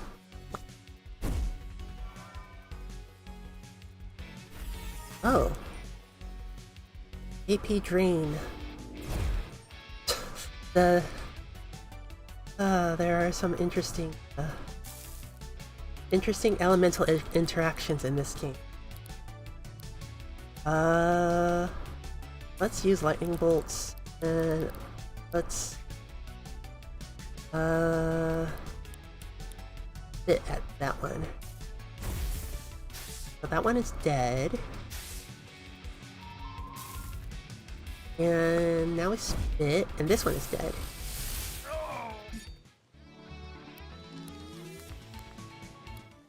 Yay, we got some metal.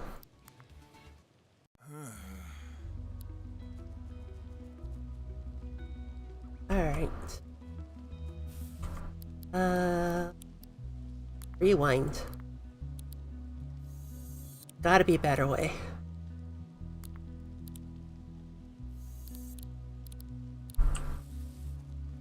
Oh, interesting. There is a boat thing down there. I think that's where we want to go. Another charge leader thing. Ah! I tried to get around it.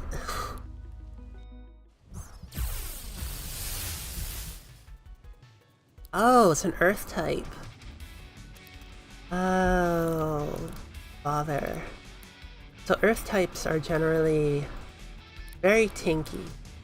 So, let's hit it with this one.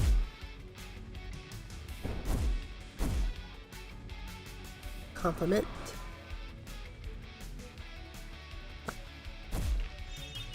Oof, grounded and burned. That is, pretty nasty. But,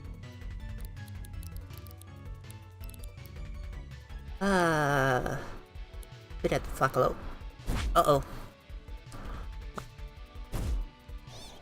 Alright, we made it run away. We're getting Darude! Oh, we got Darude! Back. And spit.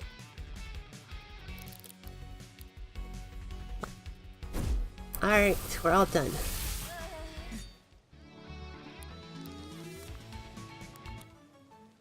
Up to close. Alright, so there is... Uh-oh, that's a bullet. Wow! That's a flaming bullet. Oh, goodness gracious.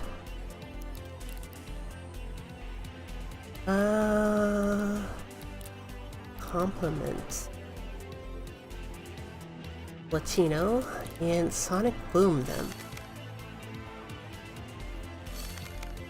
Oh no. These two are gonna hurt.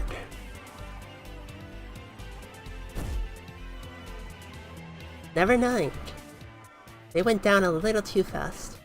Oh god.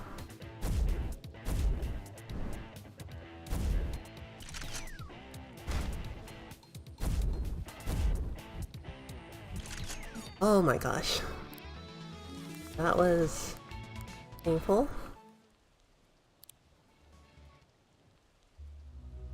Let's see. Inventory. Rewind. Bloom. Oh, we are all out of rewinds.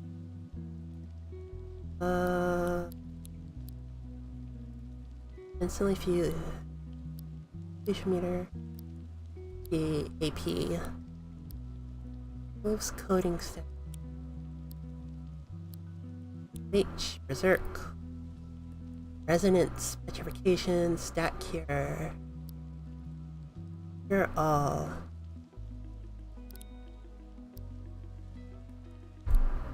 Eh. Save. Alright. To find... Oh, it's up there. Not that hard to find. Yeah! Alright. Well, if I could get the hops. Jumping is... I don't know why, but I always seem to have problems with jumping puzzles. Nice. Always coming in.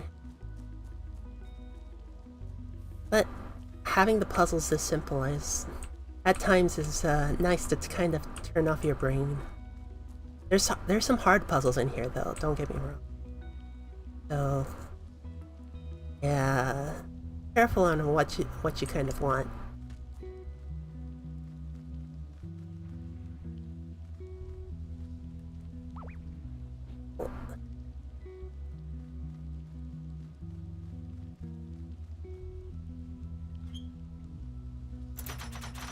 Woohoo! And this person is asleep. Should I face off against them?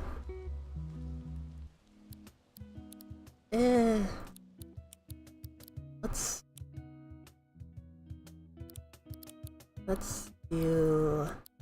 actually try this out.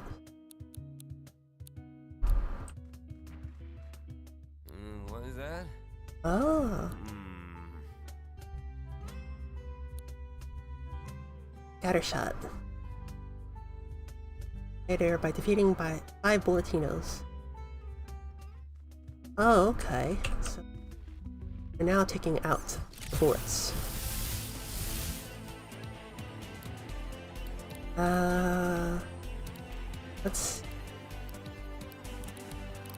Let's try the double espresso. It actually looks interesting.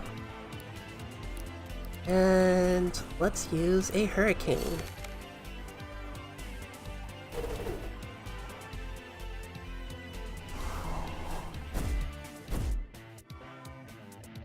One shot.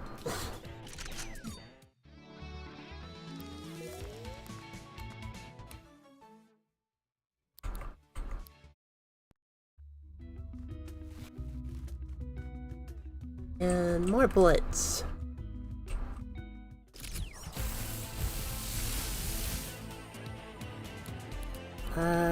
Item.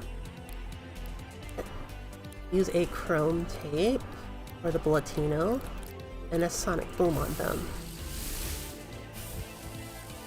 I may die.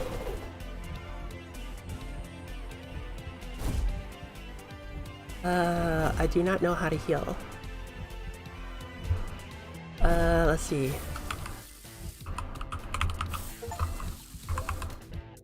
Set these heal player. Oh. I'll press shift to finish. Nice. Resting in a campfire. Oh.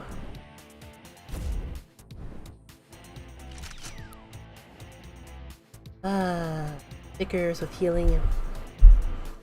Okay. That's it. Yeah. Your blast.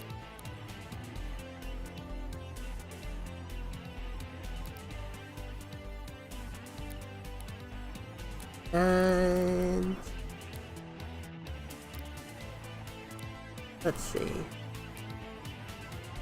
Air wall, dodge, copy that. I am excited about the new Digimon game. I will probably be playing it. I will probably be playing the actual, the World Tour one. So, yeah, you'll see me, be playing that one pretty soon. Probably, because I adore Digimon. I was more of a Digimon girl versus Pokemon.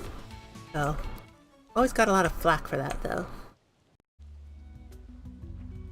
Which was very interesting. Gotta love Digimon and how they can turn pretty much into anything one may desire. Oh, interesting. It was a bullet, but... Oh, it's an actual freaking rifle! Holy hell. Let's give... I don't need that much. 8, 4. Give an additional 4. And let's hit them with a hurricane.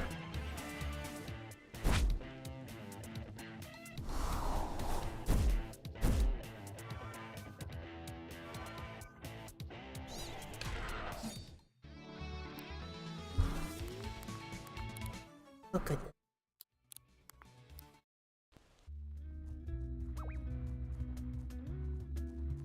Oh, we have been defeating inventory.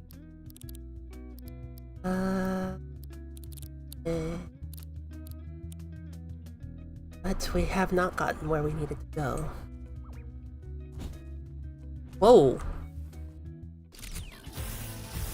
That was... interesting. What the...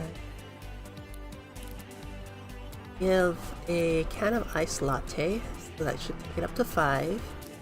And hurricane.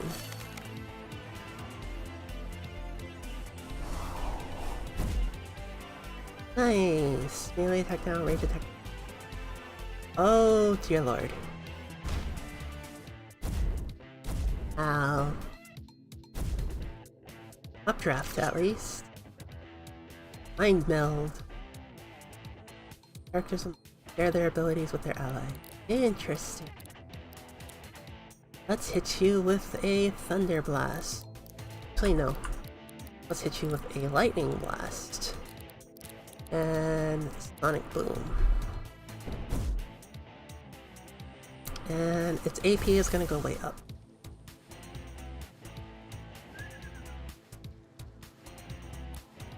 And all I need to do is smack. And spit. There we go.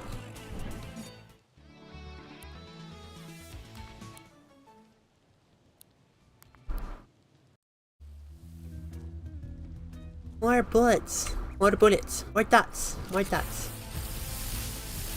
Oh my gosh, Digimon Yu-Gi-Oh cards would be amazing. They actually have a lot in common though, like how they... especially the 5 stars and things like that.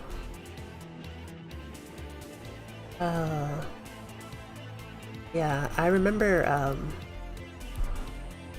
whatchamacallit, what was it? Uh-oh, my brain can't work.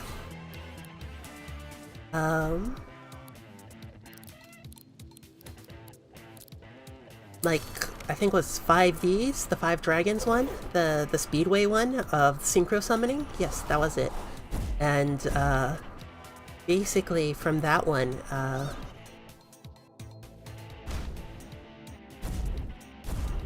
yeah, from the Synchro Summon stuff, it was very Digimon-like.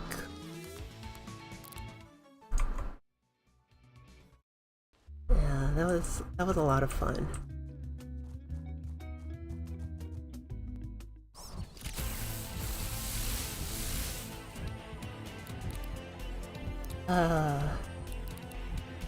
Yes, Yu-Gi-Oh! 5D was... I kinda... ended there because the other ones were pretty meh. Like Pendulum Summon and all that stuff.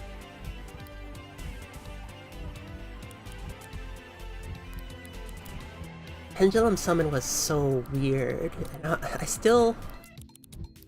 I know how to play Yu-Gi-Oh, but at the same time, like some of the rules still elude me.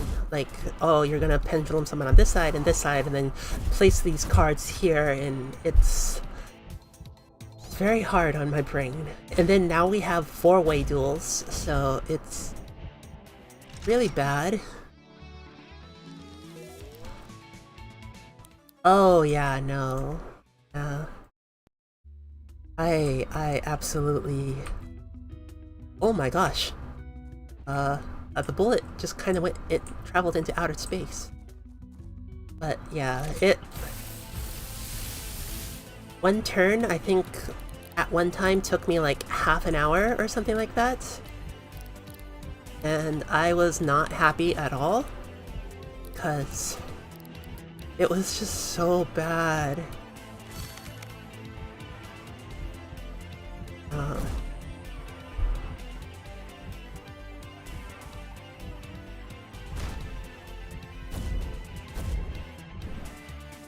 Yeah, like, I think it was I pulled my turn out, and then it was their turn, and then it took me a half hour to wait for them to literally kind of do their turn, and I was not a happy puppy. Thanks. Oh.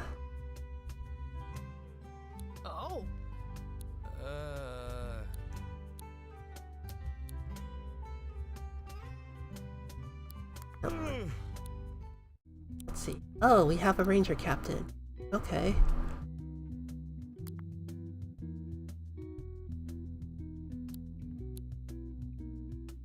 Inventory.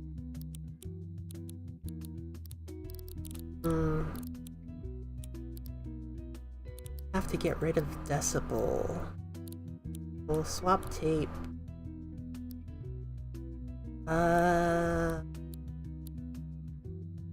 Swamp? Oh no, but this guy is probably gonna have fire, right? So swap tape to probably Terrakuka. And probably Wing Bloom should be fine. Actually, swap tape to Bomb Bomb. So, save.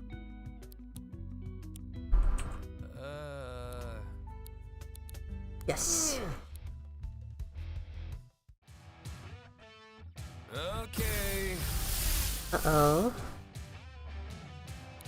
The hell? I was not ready for that one.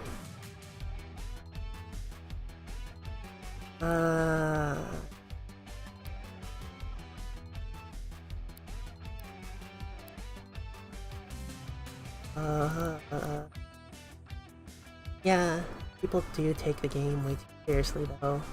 I used to have a lot of fun playing the game, but now it's not fun at all, really.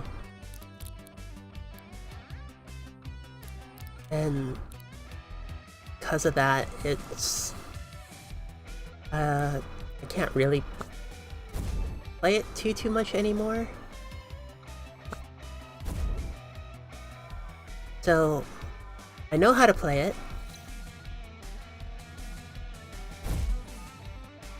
So you may see in the future that I will play it, but there. Maybe we'll find you a game that has some nice bug stuff.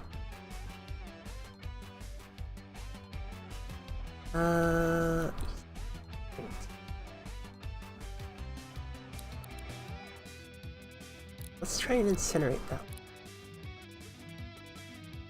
Full story.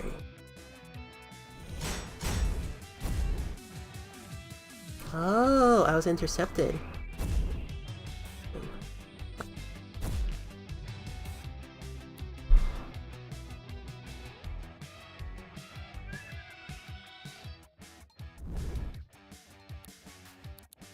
Alright.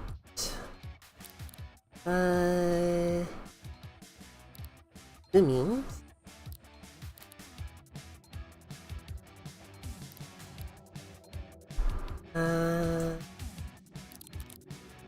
Tone? Bit. Sandstorm. Let's do Sandstorm.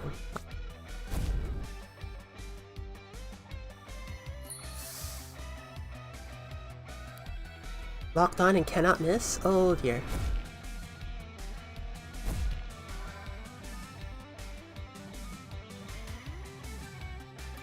Okay.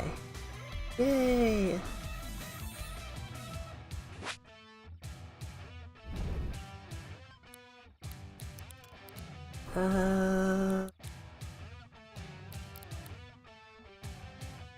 Let's use an elemental wall here.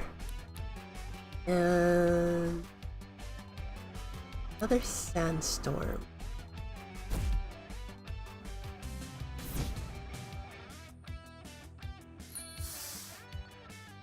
So with that surefire there, I'm getting really wary.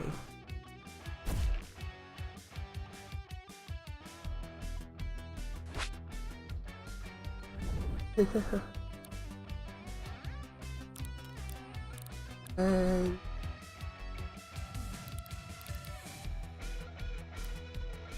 spit on this one, and full story this one.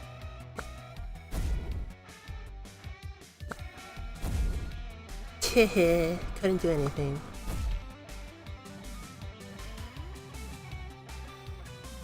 Fire attack down. And let's lower. Oh, let's just hit on this one again. And Mountain Smash. That should do well.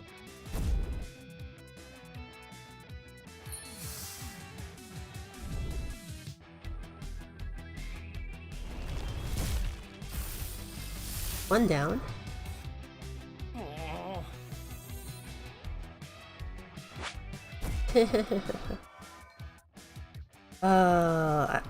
I am a Sky Strikers individual for Yu-Gi-Oh! Though.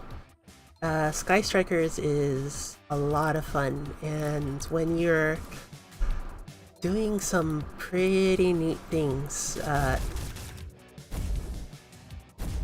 oh my gosh. Sky Strikers can do some neat things. Because I kept on like putting in, pulling out stuff, and it was a bunch of girls in mecha gear, so how can you not like that?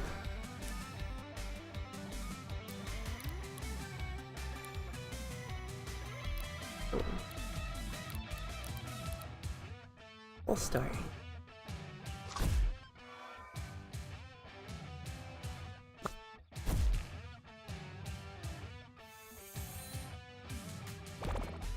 Why?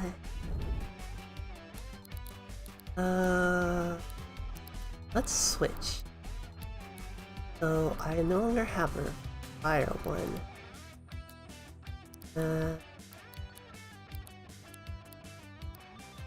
Ultra guy.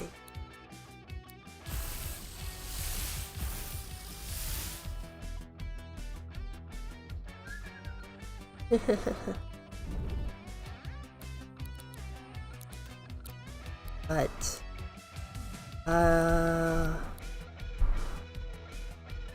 life absorb. Really? Let's leech this one to death. And defense.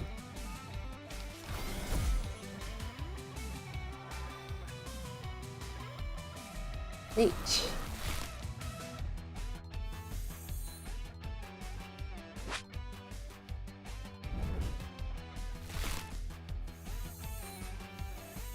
Ha ha ha ha.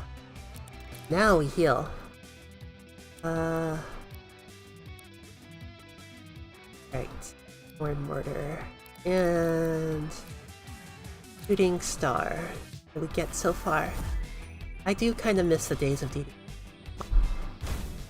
Hello! Hello, Jacoby! Oh, welcome, welcome, welcome.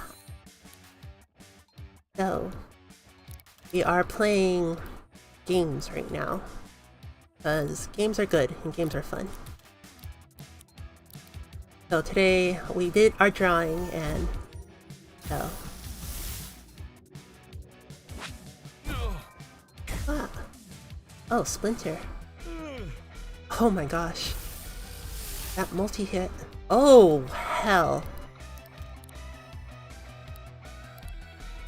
Oh hell, oh hell, oh hell. Oh, it's the evolved form. That makes sense. Okay, that makes a lot of sense.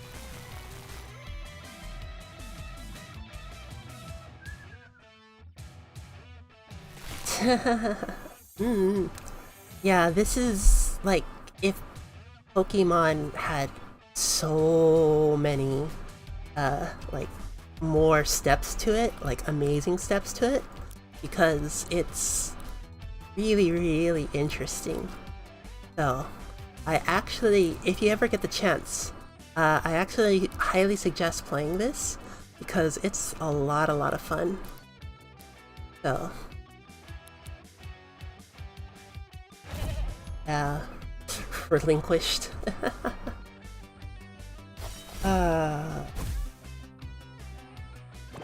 So yeah, it's running different cards is very. There was like certain cards that you always had to run. Like there was this one, what was it, Max C and things like that. Or yeah, I just like having to run a card because if you have to run a card, the game is no longer fun. So, all right.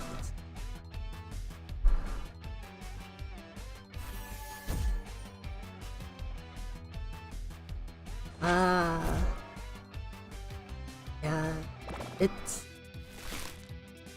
I miss the days of like rituals and things like that for Yu-Gi-Oh! And it's a lot of fun. Or Acorn Water. Let's sharpen our swords and skills.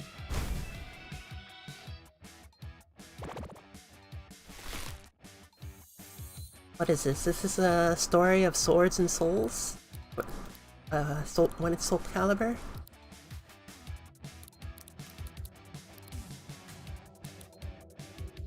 Magic Tome. Hopefully we take down... Oh no! Pot of Greed. I think they changed the rules around Pot of Greed and you're only allowed to have one of them now. So yeah, it was a good call in its own way.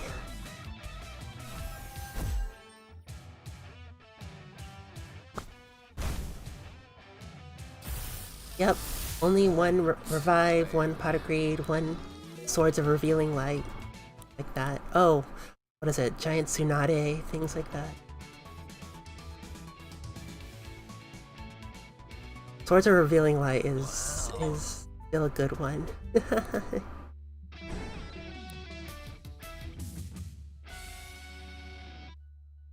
Yay! Have an upgrade. A curious bunch of crate. Eating a bunch instantly upgrades a tape by 1 star.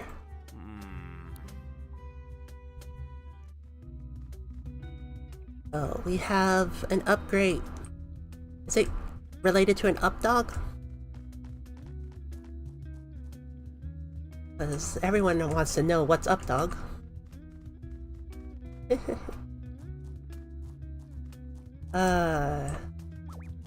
Yeah, 3 copies is not too bad.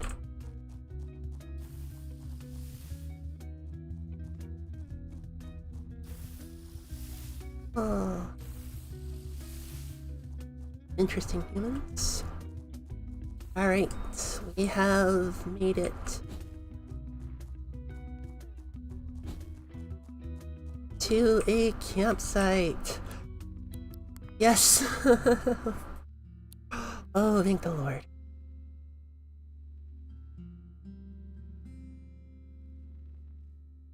Haley tells you about her various adventures helping people of the harbor town.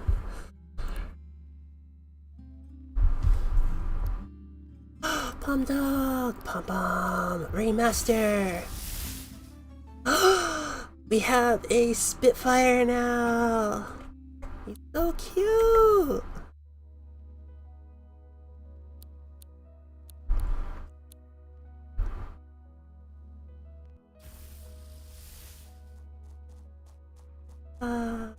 Spitfire. Adorable.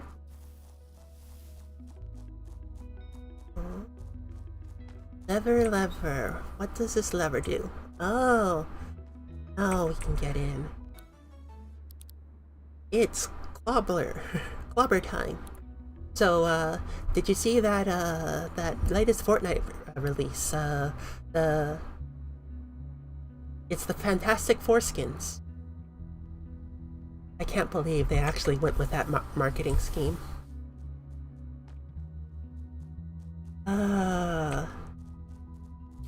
Like, seriously. Fantastic Four skins? Uh-oh. Let's get back up. Yes.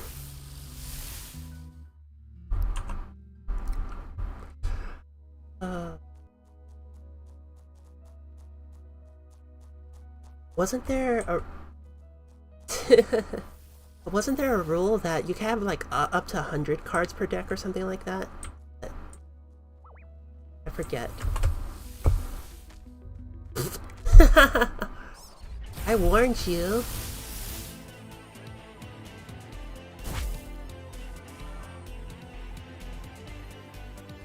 Yeah.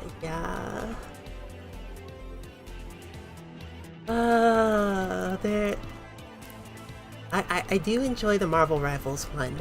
I need to get better at Marvel Rivals, so I may actually do a bit more in way of Marvel's Rivals in the future. But we'll definitely see. Oh, poison left over on Earth types. Contact type. Extinguished! No, my puppy was extinguished!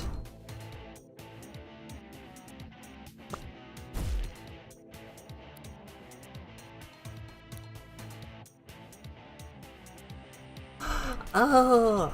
So, hello, I am Runa Ruin, the outer god of knowledge. That which you pray to when you're taking a test or things like that. When you are doing research, taking a test, doing all that stuff, this is how I learn. Because all of you, your human experimentation, all your prayers allows me to learn further and grow from that.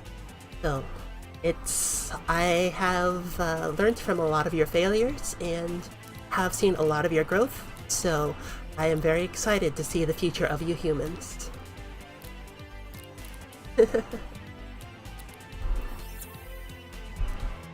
Oh yeah, Rivals is fun. I really suck at FPS games, and Rivals doesn't really have like kind of dedicated healers like Mercy.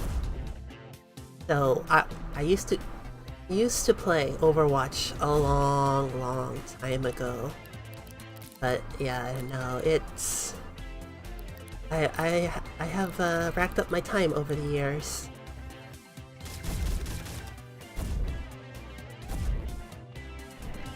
But yeah, Rivals is a lot of fun though. When I have played it.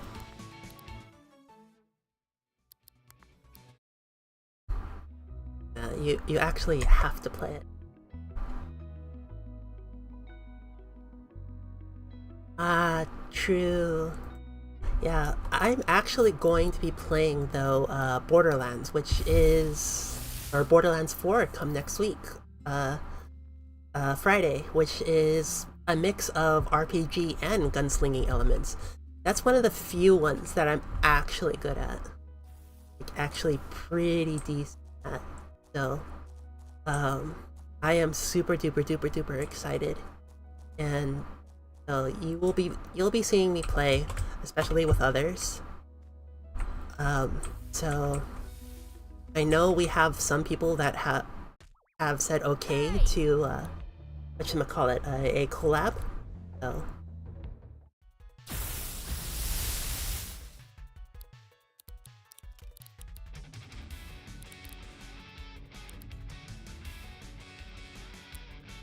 let's see what we do.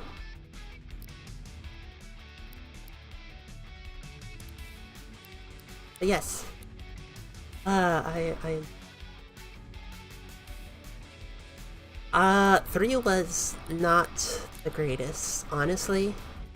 And I did finish it. I did finish the extras, but it felt very, very lackluster. So I am super duper excited. But it's going to really depend. Like, a lot of people bought, whatchamacallit, 3, counting on the laurels of 2, and the pre-sequel. But it was just really, I couldn't do it. It was a hard sell, and it was not fun for me.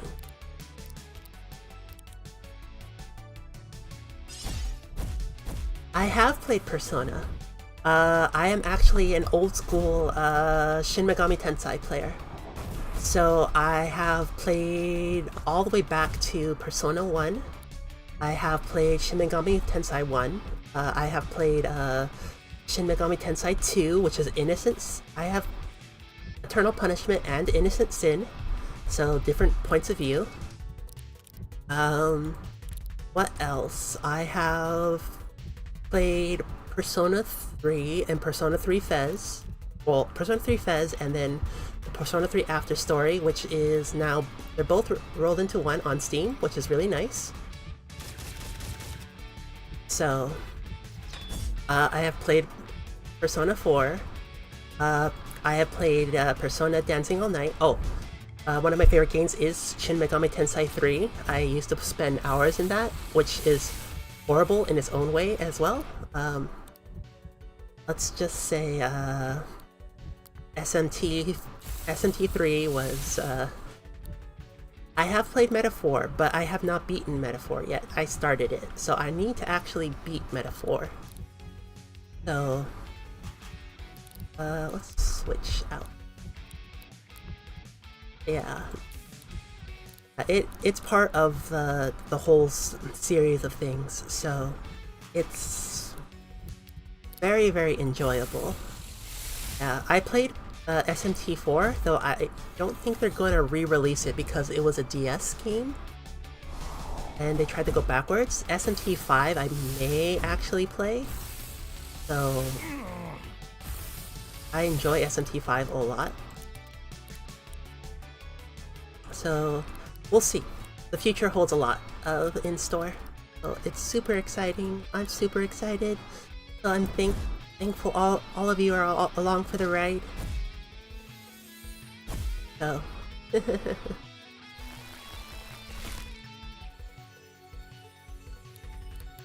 let's see. Got her. And then let's use an item.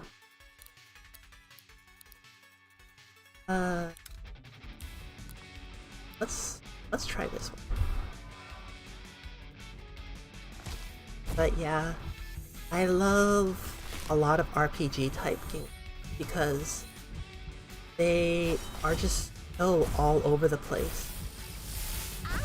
And they're another story that someone had to come up with. I enjoy all your human stories because it kind of taps into all of your knowledge and lovely abilities. So human knowledge, there is a interesting theory out there. So with stories and how they're told and things like that, it is not the person telling the story's world. It's the person channeling another dimension to kind of play and have fun and things like that. So that's how you get stories and things, because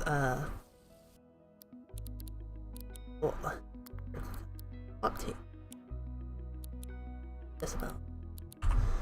So that's the theory behind a lot of like novels, stories, things like that, and how it plays out. Is that you're channeling another dimension, and it's helping you go further and basically make more of yourself.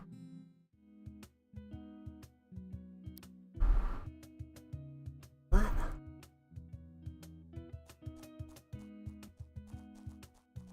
Let's see.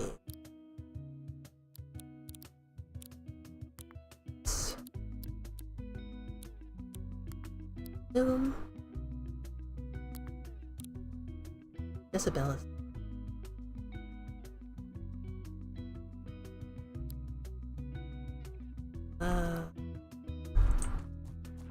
Something tells me it's probably going to be another astral. So it's going to be a pain in the astral.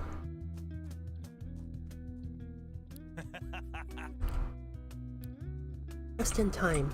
In time for what? A sacrifice? Huh? Why does It's something happening. Let's scope out the place. Oh. Old well. Oh, they actually modeled stocks here. So a stockade. Oh my gosh. That is a little bit horrifying. This place is... It is a cultist place.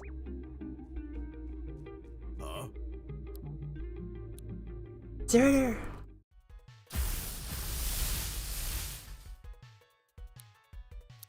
So... Compliments. And...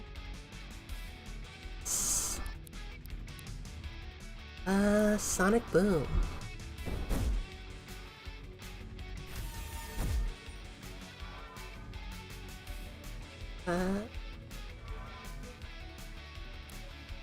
Alright. Let us see if we can do something nasty. Oh.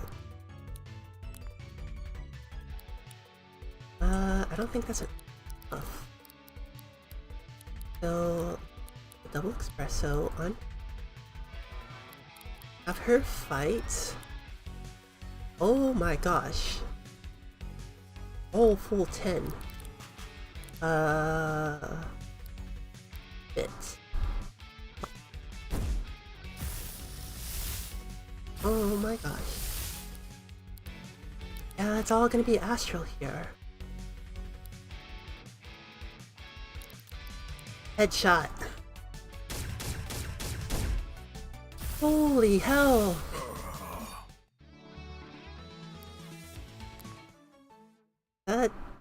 That's a doozy.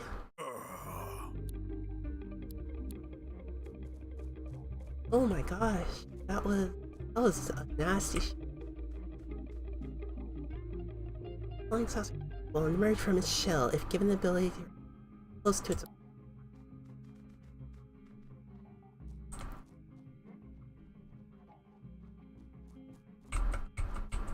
Nothing behind here? Always something behind here. Let's see. Oh, it's on the roof? Oh my god.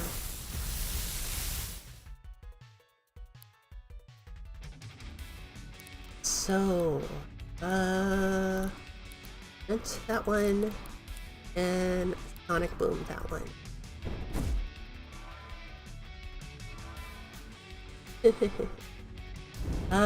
Honestly, if you want to see me play a game, just post it in the Discord that, or post it on my Instagram or X or Blue Sky. Just post anywhere. Like, I want to see this game, and I am more than happy to play, see if I can acquire the game and see if I can play the game. So.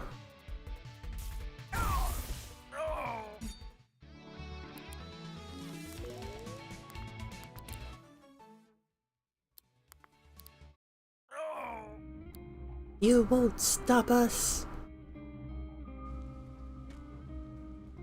You can't stop us! We have come too far. But then that also makes you wonder, what are you coming to? What is this world coming to?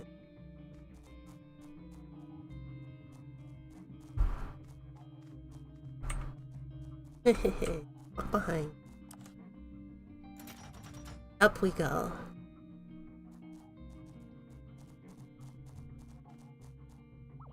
Fine. Avatar.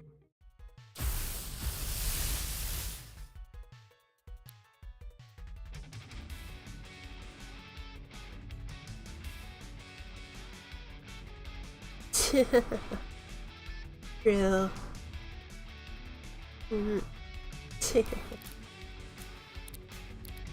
Thank you, thank you.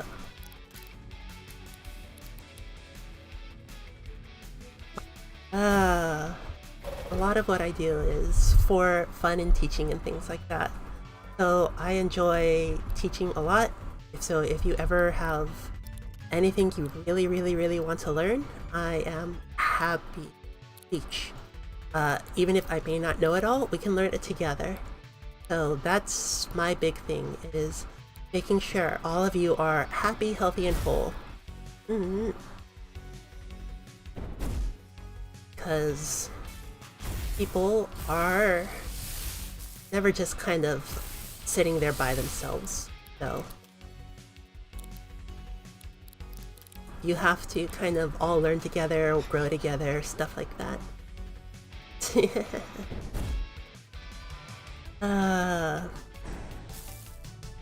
So I may show up actually unannounced one day or so. So if I stream that one day or so, I'm probably going to be in VR, just chilling on the beach or doing Azatsu and things like that, or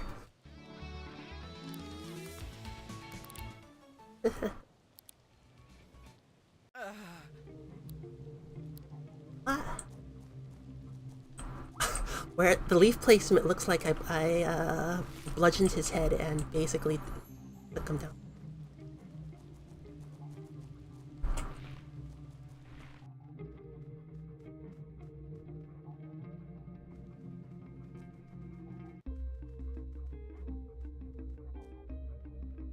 There is no one here.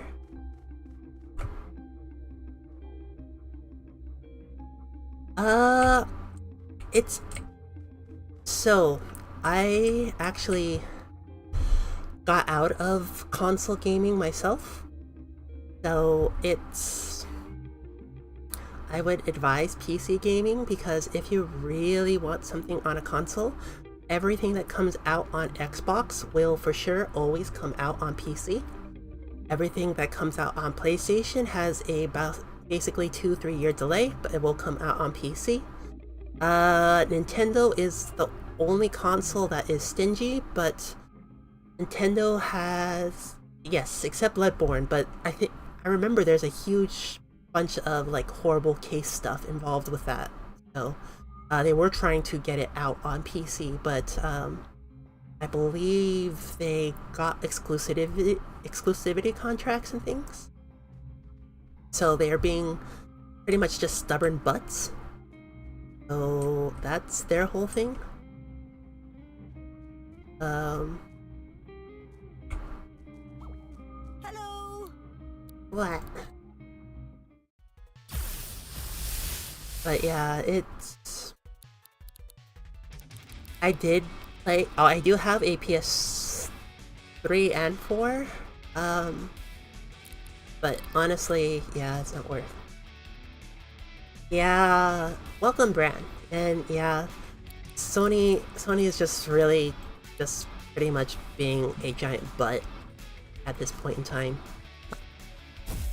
So it's not happy, it's not fun, it's not healthy, so we'll see what the future holds.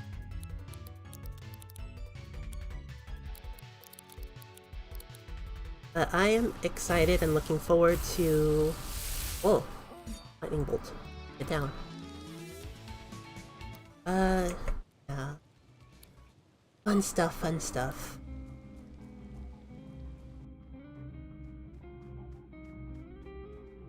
Here.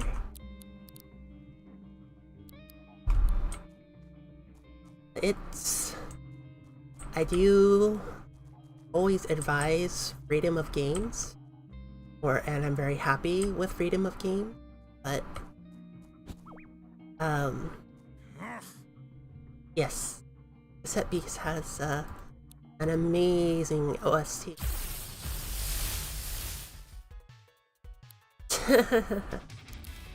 Oh dear, I'm facing off against myself. Oh, let's airball. But yeah, it's... I would actually, if you don't know how to build a PC, there are some pretty decent pre-built PCs out there. And going from those pre-builds, you actually get some decent stuff. Especially nowadays.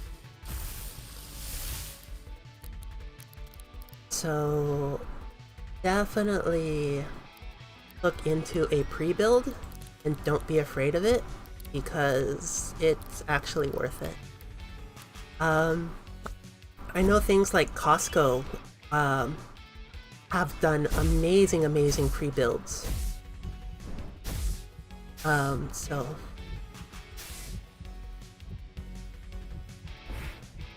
you know,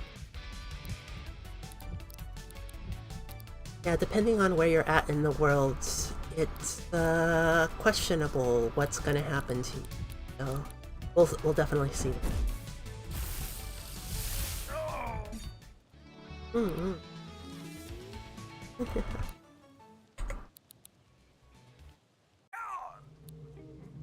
Oh dear. Hey. I probably should restock. So let's head back to...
Yeah!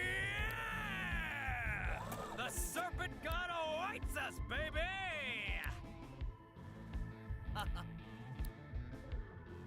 Oh no. Kaylee, honey!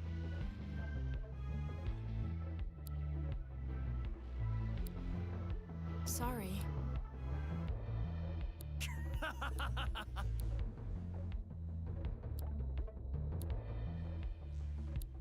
Jacqueline?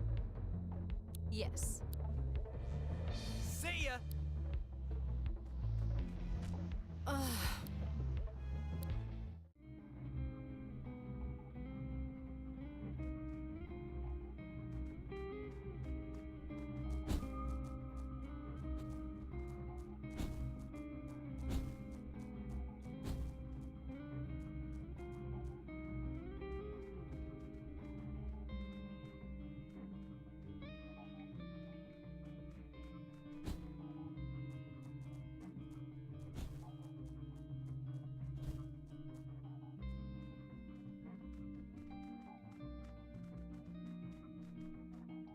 Ah!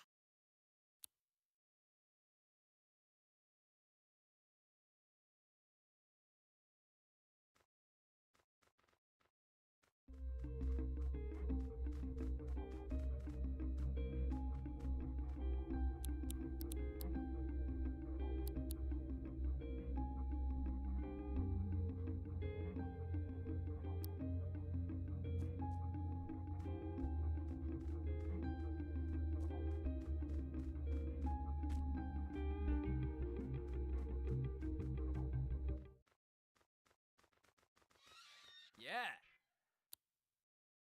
Huh?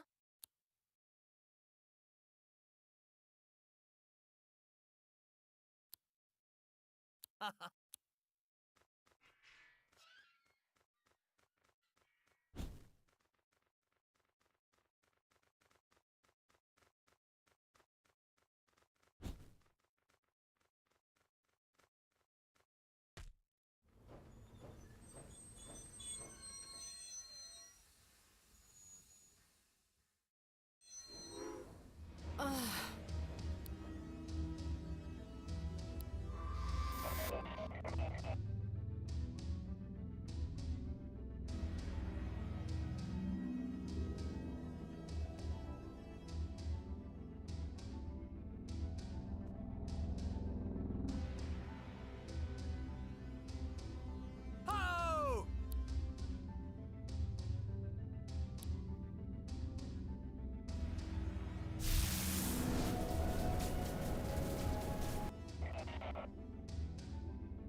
Dorian! Sorry.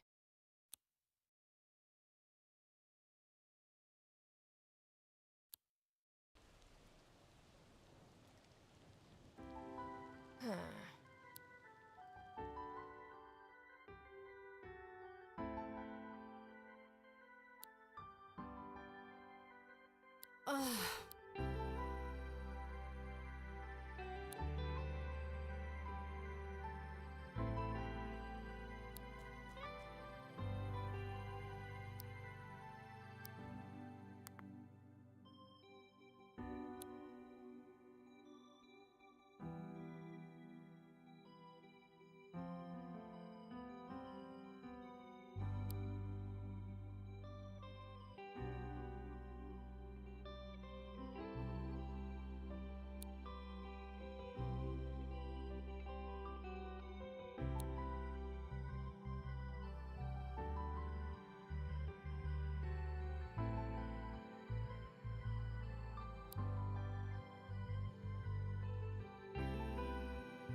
Hmm.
Bonjour.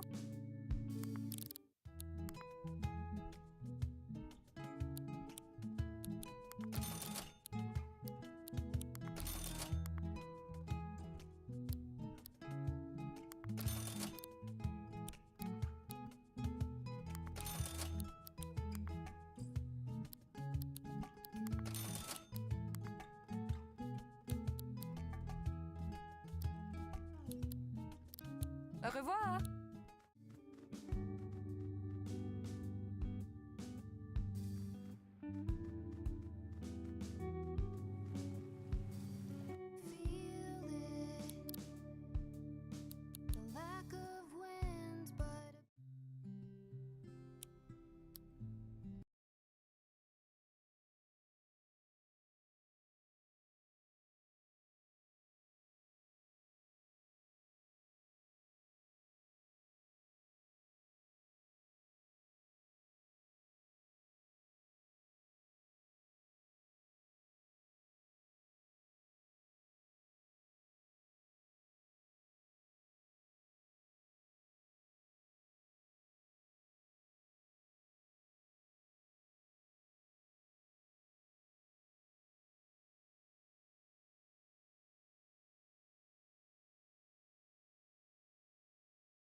Au revoir.